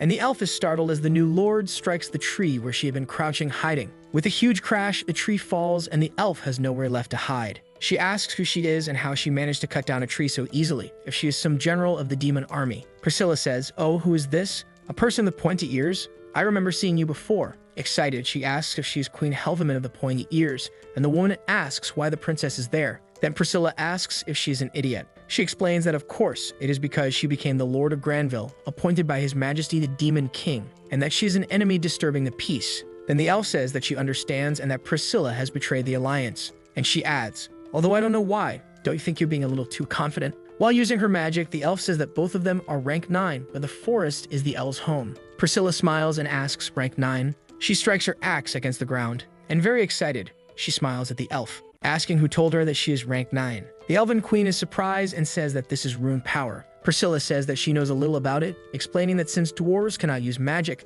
they developed their own unique system of power runes. By engraving runes onto weapons, they can grant them great power, and if those runes were engraved onto oneself. She says that ordinary people carving them onto themselves would only end up hurting and injuring themselves, and that only the most powerful dwarves could withstand those violent runes, and that these individual powers are generally called holy level dominion, while the elf says that it hasn't been that long and asks how she reached the holy level. Priscilla says that she is merely the holy level, and that it is nothing compared to His Majesty, that she simply understood his greatness and gained inspiration. She asks if the elf has ever felt despair. She explains that everything you do is always within His Majesty's expectations. Your previous step, your next one, all within His plans. Of course you want to resist, but countless threads in the darkness keep you on a predetermined path. She says that she has never seen His Majesty's demigod power, but she has lived in fear of it every moment, completely doomed. But if she could not resist, why not simply go with the flow? And when she freed herself from that burden, she ended up discovering the power within herself. The Elven Queen says that there is still time for her to return, but Priscilla says that with this power, she would be treated with respect. However, she wants her to understand clearly that the Queen is the only one who needs to understand the situation clearly, but she need not worry. Priscilla will do nothing to her. After all, there are few people like her, elves. Sometime later, in the dungeons of the Demon King's castle, the elf says that she has confirmed that internal conflicts within the Alliance have turned the saint into a 6-winged angel. But looking at the papers, she says, however, these black wings possess a fallen power even purer than the demons of hell. She states that as an angel, Polly completely took over the city, but she did not forcibly detain civilians and even provided supplies to those who wanted to leave. Freem says that they will fight against both the Alliance and the demons, and that is good, and that every time His Majesty comes out of seclusion, the situation changes drastically. Our hero asks if she said that Priscilla had sent a surprise and if she was referring to that, and the elf confirms that yes. And in the cell next door, the Elven Queen curses the Demon King. She says that he should not think that a noble elf will submit to him, and that the elves and the Alliance will defeat him. As the blindfold covering her eyes loosens slightly, she continues cursing, and she manages to get a glimpse of the Demon King. When she finally sees him in full, she questions, "Demon King?" and becomes quite enchanted upon realizing that he is very handsome. Helveman, one of the twin Elven Queens, whose older sister is a playable character in the game, and that is it. In the original game, Helveman is merely a contrast to her sister, and her image only appears in the introduction of her older sister. He thinks that regardless, this person is not insignificant and remains an elven queen in this scenario. When the demon army descended upon this plane, it was within elven territory, making the elves the race most occupied with dealing with the demons. And the death of the elven queen is the final breaking point for the elves. All of them become fallen elves, and their true god completely loses control of the Razma plane. At that moment, the true god, who was so stubborn and insistent about the elves, breaks apart this facade. Because you love Deus Ex Machina too much, just to kill the player, and you don't even consider gameplay, do you? Stammering, the queen asks if he is the demon king. Lucius says yes, but that she doesn't need to worry and should treat this place as her home. They have the principle of always making guests feel at home. She says she won't believe his lies, that she would rather kill herself than be captured, and even if she cannot now, she will in the future. Our hero wonders why the Alliance's captives are all so stubborn, one after another. The elf continues and says, however, if he wants her not to kill herself, that is not impossible, but she has a request. Annoyed, Freem asks how she dares, and asks how she dares to make a request, saying that if not for His Majesty's mercy, she doubts she would still be alive. Our hero tells her to state her request, and if she wants her accommodations changed, he can do that right now, as this is no place for a queen to live. The elf seems to scoff at him, and asks, change of location? How could I make such a simple request? Lucius asks if it is some political demand, such as retreating from a territory or adjusting military distribution. Excited, he thinks, yes, yes, as expected of the elven queen. Her vision is extraordinary. This could take us far. And in the next moment, she says, hold me. She adds that she wants him to embrace her, but it must be a tight hug, and she promises that if he does, she will not kill herself. Surprised and confused, our hero wonders if that is all. Exasperated, Freem says that this is completely unacceptable and that elves are the most hostile race toward them in this plane. So this shameless woman must have some kind of plan. He thinks that he is not afraid since she has no way to break through his defenses, and he really cannot expect anyone here to be normal. Indifferent, Lucius asks if it would be just a hug, and as the queen confirms it, Freem becomes worried. Approaching the woman, he tells her they should do it then, while the dark elf looks on in disbelief. He thinks that given the nature of elves, if he refuses, she will most likely truly kill herself, and he cannot afford to make more enemies. Luckily, it only requires a hug. The elven queen blushes and thinks it is wonderful. She admires his short hair, his pleasant scent, and his elegant aura. Certainly, the demon king is the man of her dreams. She realizes that even through his clothes, she can feel his strong physique, and that all those curves beneath the layers of fabric seem wonderful as well. Out of nowhere, she grabs our hero's butt, surprising him. Meanwhile, an extremely irritated Freem thinks that Elf is a shameless woman. How dare she desire His Majesty? As she moves closer, the elf thinks she really wants to taste him. Very slowly, she runs her tongue along the hero's neck, and Freem is on the verge of exploding as she watches the scene. Unable to bear it any longer, the dark elf steps between them, declaring that this stops here. She says that the queen is a prisoner and that he should stay away from her, no matter the reason. Remaining calm, our hero explains that this is nothing to him, telling her not to worry. Exasperated, the elf exclaims, "Nothing, Your Majesty?" She says that there are several issues in the territory that require his attention and that he should go immediately to take care of official matters. Lucius shouts, "Yes." Freem adjusts her glasses and says, "Good." And she continues to saying that His Majesty should leave things here to her. With a piercing glare, she asks if there is anything else for His Majesty. Frightened, he says there is just one small thing, while wondering if Freem might have overreacted just a little. He asks if he can invite this elf to have dinner with him later, as he wants her to experience the hospitality of the demon army. Bowing, the elf says that just having dinner is not a problem and that the decision is quite fitting for the status of the demon king. Lucius says that is good while laughing. As our hero takes his leave, he says he is going now, while the elven queen thinks that she was so focused on the demon king that she almost didn't notice something. Those seductive, plump lips, and also that voluptuous and explosive figure, along with that tempting brown skin. Turning red, she thinks that she is a wonderful drow. She becomes slightly concerned about the shameless demon hound and the fallen drow who betrayed the gods. She wonders why she gets so excited just thinking about insulting her. Meanwhile, the dark elf sighs. She says that any insult that comes from the elven queen's mouth is a pleasure to her. She adds, "Elf trash, I don't know what you're planning by approaching His Majesty with such shameless methods, but..." She says that if the queen dares to think anything improper about His Majesty, then she will make her regret ever being born into this world. But the only thing the elven queen asks is whether the drow personally carries out all harsh measures. Freem confirms and says that in the entire demon army, no one is better at interrogation techniques than she is. The queen says that is wonderful, and that Freem can begin because she is ready for whatever she has in store. Blushing, Freem wonders if she misspoke or if the woman misunderstood her, as she seems quite eager. Scoffing, Freem says that she won't have time today as both major and minor matters await His Majesty's attention. She adds that someone will come to take the queen to her quarters and orders her to behave until then. The Elven Queen thinks that she is just leaving like that, and she thinks it's fine and wonders if, should she do something with the Demon King, that Dro will attack her brutally. She says that this is exactly what she expected from a lustful and mocking Dro. A little too excited, she thinks. This is so. Drows are fallen elves who abandoned their precious and unshakable faith in the elven gods, which is why they became what they are. So, as an elven princess, she has the duty and ability to redeem this fallen Dro and make her realize the essence of the elven gods. She thinks that she will remember every single one of these humiliations, and that she will personally bring this Drow back from the wrong path. With a leaf-shaped pen, she draws something on her thigh. Meanwhile, outside the castle, the elf feels something strange, wondering why she feels as if she is being watched. Inside the demon castle, our hero says that this meal is her welcome to the demon army, and tells her to feel free to enjoy it. Freem tells His Highness that there is no need for such courtesy with her enemy, especially not preparing food for her. The queen asks if she means that someone like her should be imprisoned and fed pig slop instead. Then she chooses to taste a large pickle that was on the table. Embarrassed, our hero says there's no need to panic as the hospitality of the demon army is not lacking, while Freem is irritated. He explains that preparing this is not difficult since they are just vegetables and fruits, and that they even taste quite good.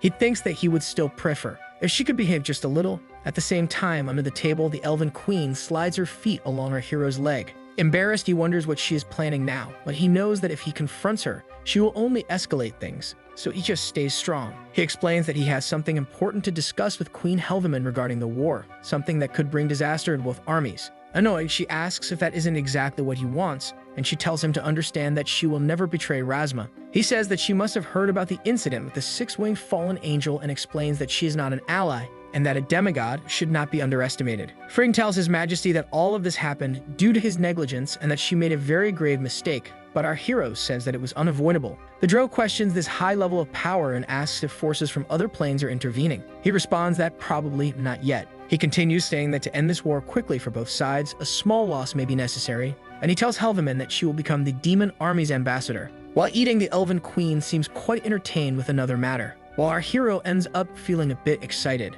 Suddenly, a loud bang, and Lucius, tense, ends up punching the table, while the Dark Elf calls for His Majesty. But in the next moment, he says it's nothing, calming the woman. The Queen thinks that if the Dro catches her, she will certainly be punished, and while that would be wonderful, she loses the opportunity to get closer to the Lord, and she thinks that what she truly wants is to trample on him with her feet. Surprised, our hero asks Freem if there is a problem, while the elf crawls on the floor. Irritated, she tells His Highness that the demon army has never had an ambassador before, but he says that even if they haven't had one before, removing the boot from one of his feet, and he adds that it doesn't mean they can't have one now. He says that times are changing, that the world is constantly evolving, and that they cannot remain stagnant. As their feet tangle beneath the table, he says, otherwise, he will definitely be left behind by the others. And Freem says that, as expected of His Highness, he is always a visionary. But in the next moment, out of nowhere, the elf seems to be in another world. And blushing deeply, she lets out a small moan. Exploding with irritation, Freem asks the elf trash what she is doing, saying she has tolerated her long enough, but Lucius tells her to calm down.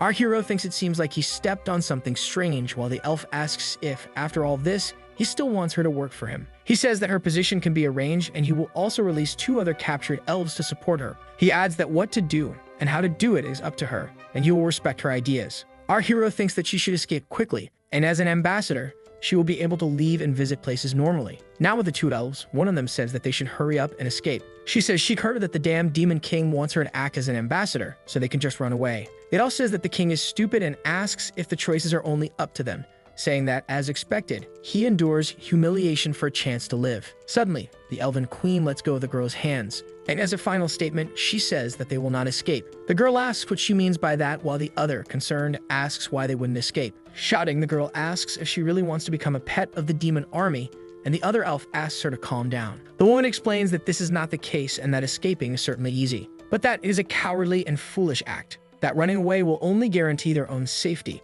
but staying there will be a thorn in the ranks of the demon army. She explains that they can obtain important information that could change the war and save lives, like the weapon that was used in the last battle. She asks if it isn't worth investigating that weapon, or if they will have to pay with their lives to learn how to face it on the battlefield. Surprised, the girl says, "Your Majesty." Hugging the queen, they say that she thought far ahead, and that they were wrong to doubt her, and that compared to Heldeman, they are just fools. The queen says that she is happy they understand their mission, and that is why they must work hard so that no one suspects them. Then one of them asks, "But and she follows up by questioning how they should work hard. The queen says that if they slack off, the demon king might discover their intentions. Of course, they need to pretend that they are diligently fulfilling the diplomatic work assigned to them by the demon army. Approaching the table, she picks up a book. She says that they don't just need to work hard, but harder than any other department in the army. If they work 10 hours, they must work 16. Obsessively excited, she thinks, "I want to do this." The girl asks if they will really gain anything from their work. Then the queen explains that diplomacy is not a job where one can stand out simply by working hard.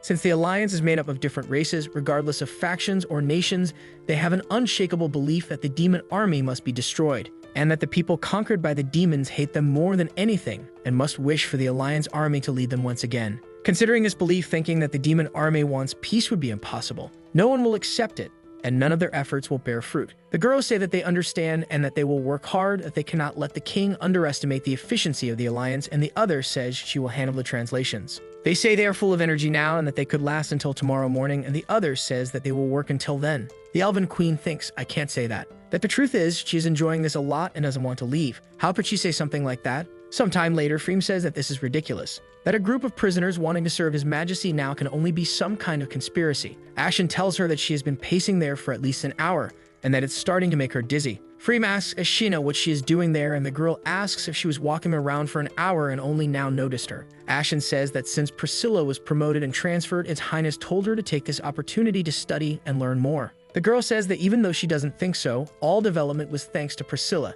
and that she herself wants to prepare another surprise for His Highness. And she asks that since Freem is so worried about the new diplomatic department, why not send someone to serve as a spy? Freem says that espionage is indeed the idea and that she has already chosen someone who is actually right there waiting to appear. Suddenly, a pink energy fills the room, and someone asks, "Oh my, were you just talking about me?" A leg emerges from a portal, and the voice says that in that case, she arrived at just the right time. The demon woman asks if this is the atmosphere of a plane outside of hell, and adds that it is really uncomfortable. As she lifts herself up from that place, Ashen thinks, "Succubus." Stretching, the demon woman says, all right. Smiling, she says that the succubus has arrived. The newly arrived woman stretches and yawns. Then she says that cross-plane teleportation is really quite uncomfortable. Annoyed, Freem tells Ibis that this is the Demon King's army, not her own home. But the succubus tells her not to be so serious, since their emperor isn't here right now. This could be their happy hour. Getting closer, she asks Freem how long it has been since they last saw each other, saying the last time was in school, asking if she's right.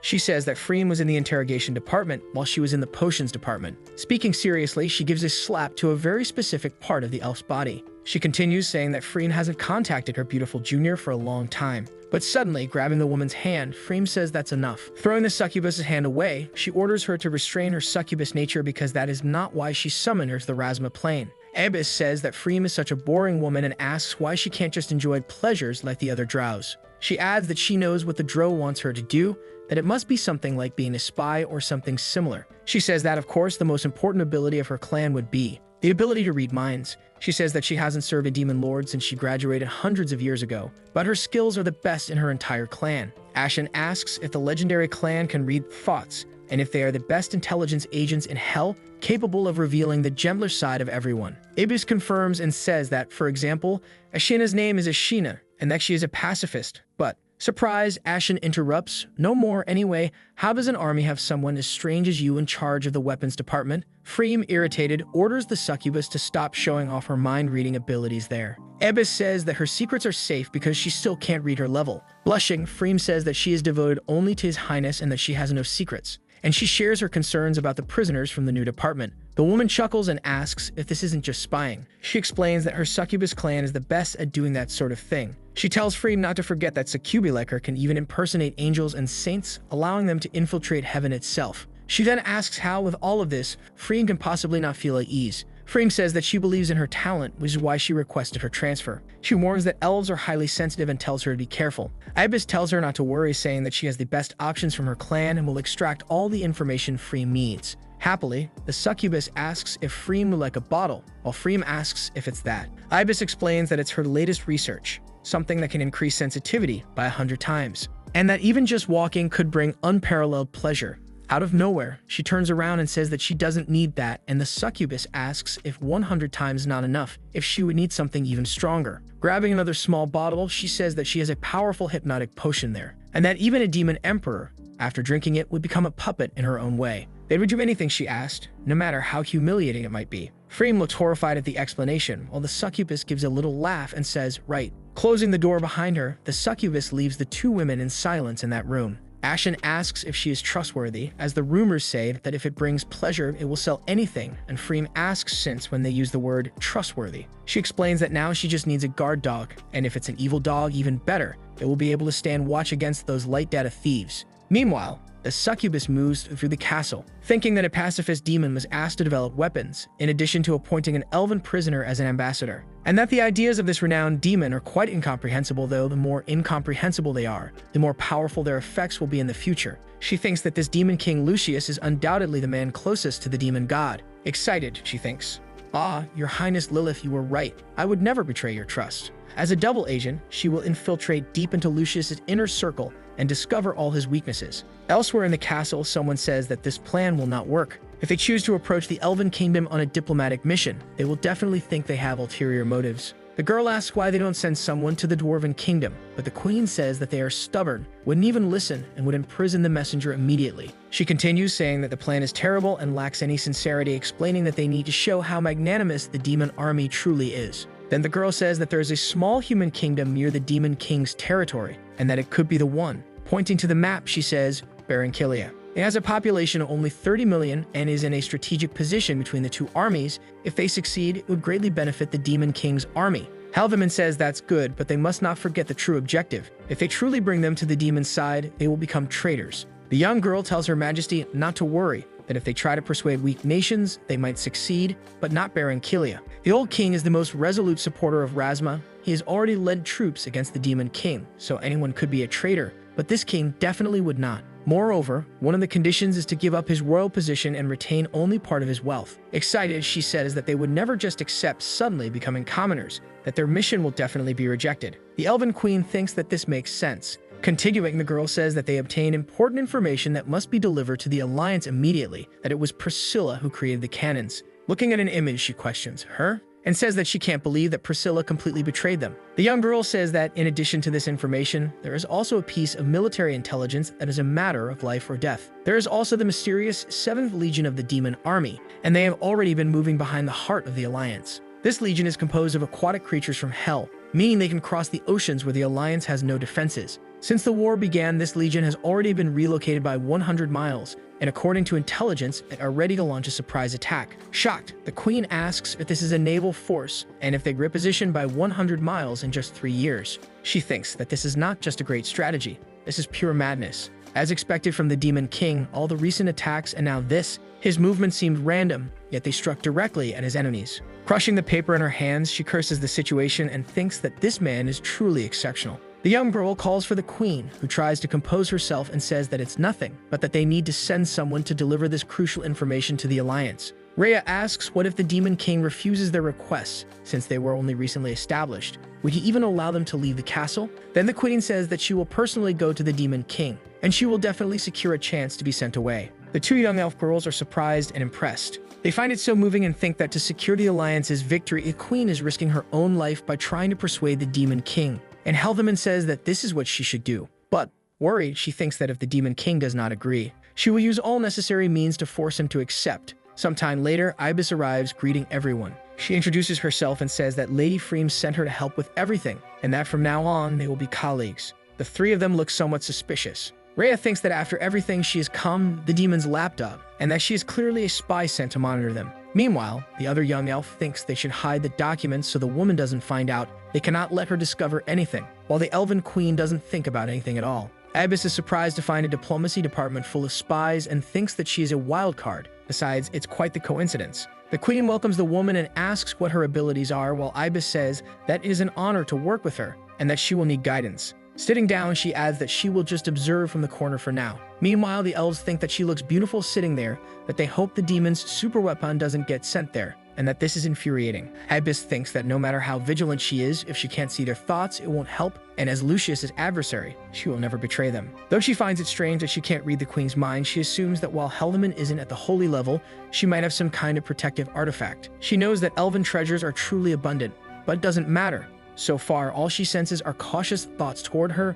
and she hopes things get chaotic soon. While writing, the queen thinks that this woman is a real problem, that she is perfect, her face is enchanting, and she wonders if all demon women are beautiful and seductive. Blushing a little, she thinks that it is really true. She is marvelous, imagining the woman in a more scandalous way. In the afternoon at the demon castle, our hero reflects on something in front of his large window. He realizes that his coffee is finished as the window light illuminates him, and he asks the saint to please serve him another cup, while she questions if it's really something as simple as serving coffee. Annoyed, she pouts a little. Our hero sits there, holding the cup in his hands. He thinks that, in any case, he already sent the saint away and is a bit unaccustomed to her presence. Our hero thinks that this is an illusion, that she only caused him trouble, so how could he think that having her back would be a good thing? Suddenly, someone announces that Ambassador Helveman has something important to report to him, and Lucius asks her to come in. She tells the demon lord that the department has already formulated the first plan and is ready to embark on their first mission. Freem stands outside, listening attentively. Our hero questions whether they already have a plan and notes that this is quite efficient.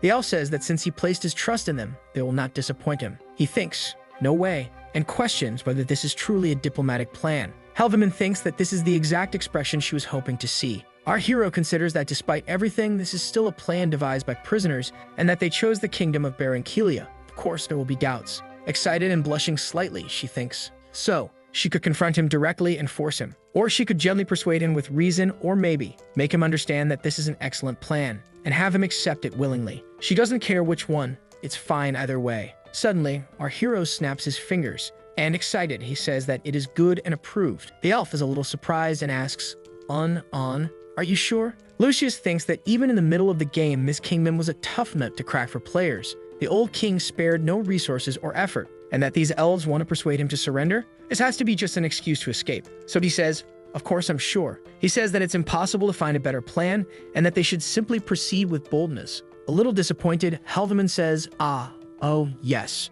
She turns away without saying anything else, leaving our hero looking foolish. Then he wonders if she seemed a little disappointed or if it was just his imagination, and now the next thing. Nearby by the entrance, Freem continues listening. Lucius calls for her and asks what she needs while smiling. The elf says that she failed in her duty, that she wasn't spying but rather concerned, that two-faced woman could do something disrespectful. He says that he didn't call her to reprimand her, and if there's nothing else, she can return to work. But Freem says that actually she does have something to report about them. Then our hero tells her to go ahead. She reveals that she actually knows that the department has been slacking off all day, wandering around and being lazy, and Lucius is pleased with this. He thinks that Helveman's department has been working hard and late into the night, and that he was impressed. They even sleep in the office. Excited, she says that the demons she sent to supervise Helveman and the others detected some anomalies. And she adds that if everyone in the demon army had this attitude, soon enough, Razor's plan would belong to His Majesty. Suddenly, our hero is devastated and even ends up accidentally tearing the plan. He thinks that it can't be, that this is too terrifying, that although this plan doesn't inspire confidence, there's something more to it, and that, on top of that, his luck isn't reliable either, and that there are too many lessons to learn from this. Suddenly, he tells Freem that he has had another vision and needs a break. She will be in charge while he retreats for a while. The elf questions this. He thinks that in this case, he must go, but since he is infiltrating the demon army, he cannot wear the Black Knight's uniform. And as he runs, tossing his cloak away, he thinks that he needs a new disguise. Sometime later at the diplomacy camp, three creatures sit around a campfire. The bear says that this is his first diplomatic mission. If they ask him, he would say there's no need for this. They could just take over the entire plane at once. Agreeing, the other says that the locals are too ugly. No attractive muscles or horns, let alone sexy tails. They only have useless fat. The young bull says that when the war is over, he will return home and get married. Turning to the other companion, he asks about him and says that he doesn't look familiar. He asks why his art style is different from the others, and then the man responds with a smile, asking if he's talking about him. Someone confirms and says that they have never seen him at the demon castle before. Besides, he doesn't look like a demon at all. Suspicious, they ask which unit he belongs to. Our hero explains that he was transferred from the front lines due to his merits and was rewarded with the position of guard for the diplomatic mission. Still unconvinced, the bear man asks what kind of service merit. So he explains that it was during the ambush. He managed to eliminate several enemies in that battle. They murmur among themselves, realizing that he is that warrior from the battle. Meanwhile, our hero, trying to play along, says yes. Worried, Lucius thinks that he's being exposed before the plot has even begun. A little while later, they are all sitting together with our hero squeezed between them. Very excited, they ask him to tell them how the battle went. One of them says that he has been guarding the castle for so long that his whole body is sore. Our hero says that, in truth, there isn't much to tell, it was all thanks to the surprise attack. He thinks about how more than 100,000 soldiers were caught in an ambush and completely defeated with the newly developed weapons. The guard asks why his brother is crying, and Lucius responds that he is moved because that battle was very significant and that it was an honor to participate. And crying, he thinks to himself, "Please don't make me think about sad things." The bear man says that experiencing the battle was incredible luck, and seeing how moved he is, it's clear that he's a natural-born warrior. Decided, he declares that from now on, he will be his big brother, and Lucius must learn from him how to get strong muscles and sexy scars on his face. The other says that he will be his second brother, and that now his problems are his problems too. He will watch his back in the demon castle. The three kneel there on the grass, and they declare that by the Supreme Lord, they are now sworn brothers, that they were not born on the same day, and therefore they will not die on the same day. Surprised and confused, our hero watches this scene unfold as the two massive creatures complete their oath. And he thinks, wait, who exactly are you swearing this to? Suddenly, someone appears, calling out to them. Ibis asks what they are doing out there, and the soldiers say that they are just having a deep conversation with their new little brother. She interrupts, saying that there is no need to continue because she isn't interested. She orders them to take the night watch and guard the fields, and the soldiers obey. The demon woman reads their minds and sees that one of them is wondering what the point is of guarding a safe place like this. Meanwhile, the bear seems somewhat intrigued, and the bull man thinks that he just needs to endure a little longer, and soon he will be able to see her again. Meanwhile, our hero sits in his corner with his head down. Ibis thinks that this is yet another one she cannot read, and she wonders if he has a special item like the elf, if he is stronger than her, or if there is another possibility. A spy. She thinks that Freen might have placed a spy among them because she doesn't trust her, and if not for her mind-reading ability, she could have been deceived. Ibis wonders why the man is smiling at her in such a creepy way. Pointing at our hero, she tells him to follow her because she has another task for him. Desperate, Lucius points at himself and says, me? Grabbing him by the shirt, she says that's right and that he must come with her. The soldiers wonder why she took their third brother and question if she might be interrogating him about the battlefield. One of them explains that his brother doesn't understand she is a succubus, and while they don't like the face of the third brother for a succubus, it's different. He says that she likes that kind of feminine look and that he once had a friend who fell into the hands of one of them, and in the end, all that was left of him were the camp remains and his food bones. Looking at those remains, they say, "Third brother, farewell." The young bull thinks that succubi are terrifying, but he really wants to return and see her again tomorrow. A long time later, in another part of the camp, our hero follows Ibis to a cabin. He wonders why she is taking him to this cabin alone. Does she want to torture him? Positioning herself on the bed, she says, "All right, now take it off." Our hero is in shock as realization dawns on him. Tense, Lucius asks her to wait and questions why she is suddenly ordering him to take off his clothes. She asks what other reason there could be for bringing him there. She explains that she is a succubus and asks if it isn't natural for her to have this kind of need. She says that, as it happens, he is her type, and since he will be a guard for the diplomatic mission, his stamina must be quite good. Terrified, he says, "I'm sorry, but I already have a fiancé waiting for me back in my village." She insists, saying that it's just taking off his clothes, and asks what the problem is if he's really going to keep resisting. Ibis thinks that once he removes the treasures he carries, or if she can check the magical inscriptions on his body, she will be able to confirm his identity. But in the next moment, something seems to happen. She is very surprised as she uses her magic. She questions whether he actually managed to nullify her enchantment magic. So the video ends here. If you don't want to miss the next part, activate the notification bell, and see you next time on Tob's channel.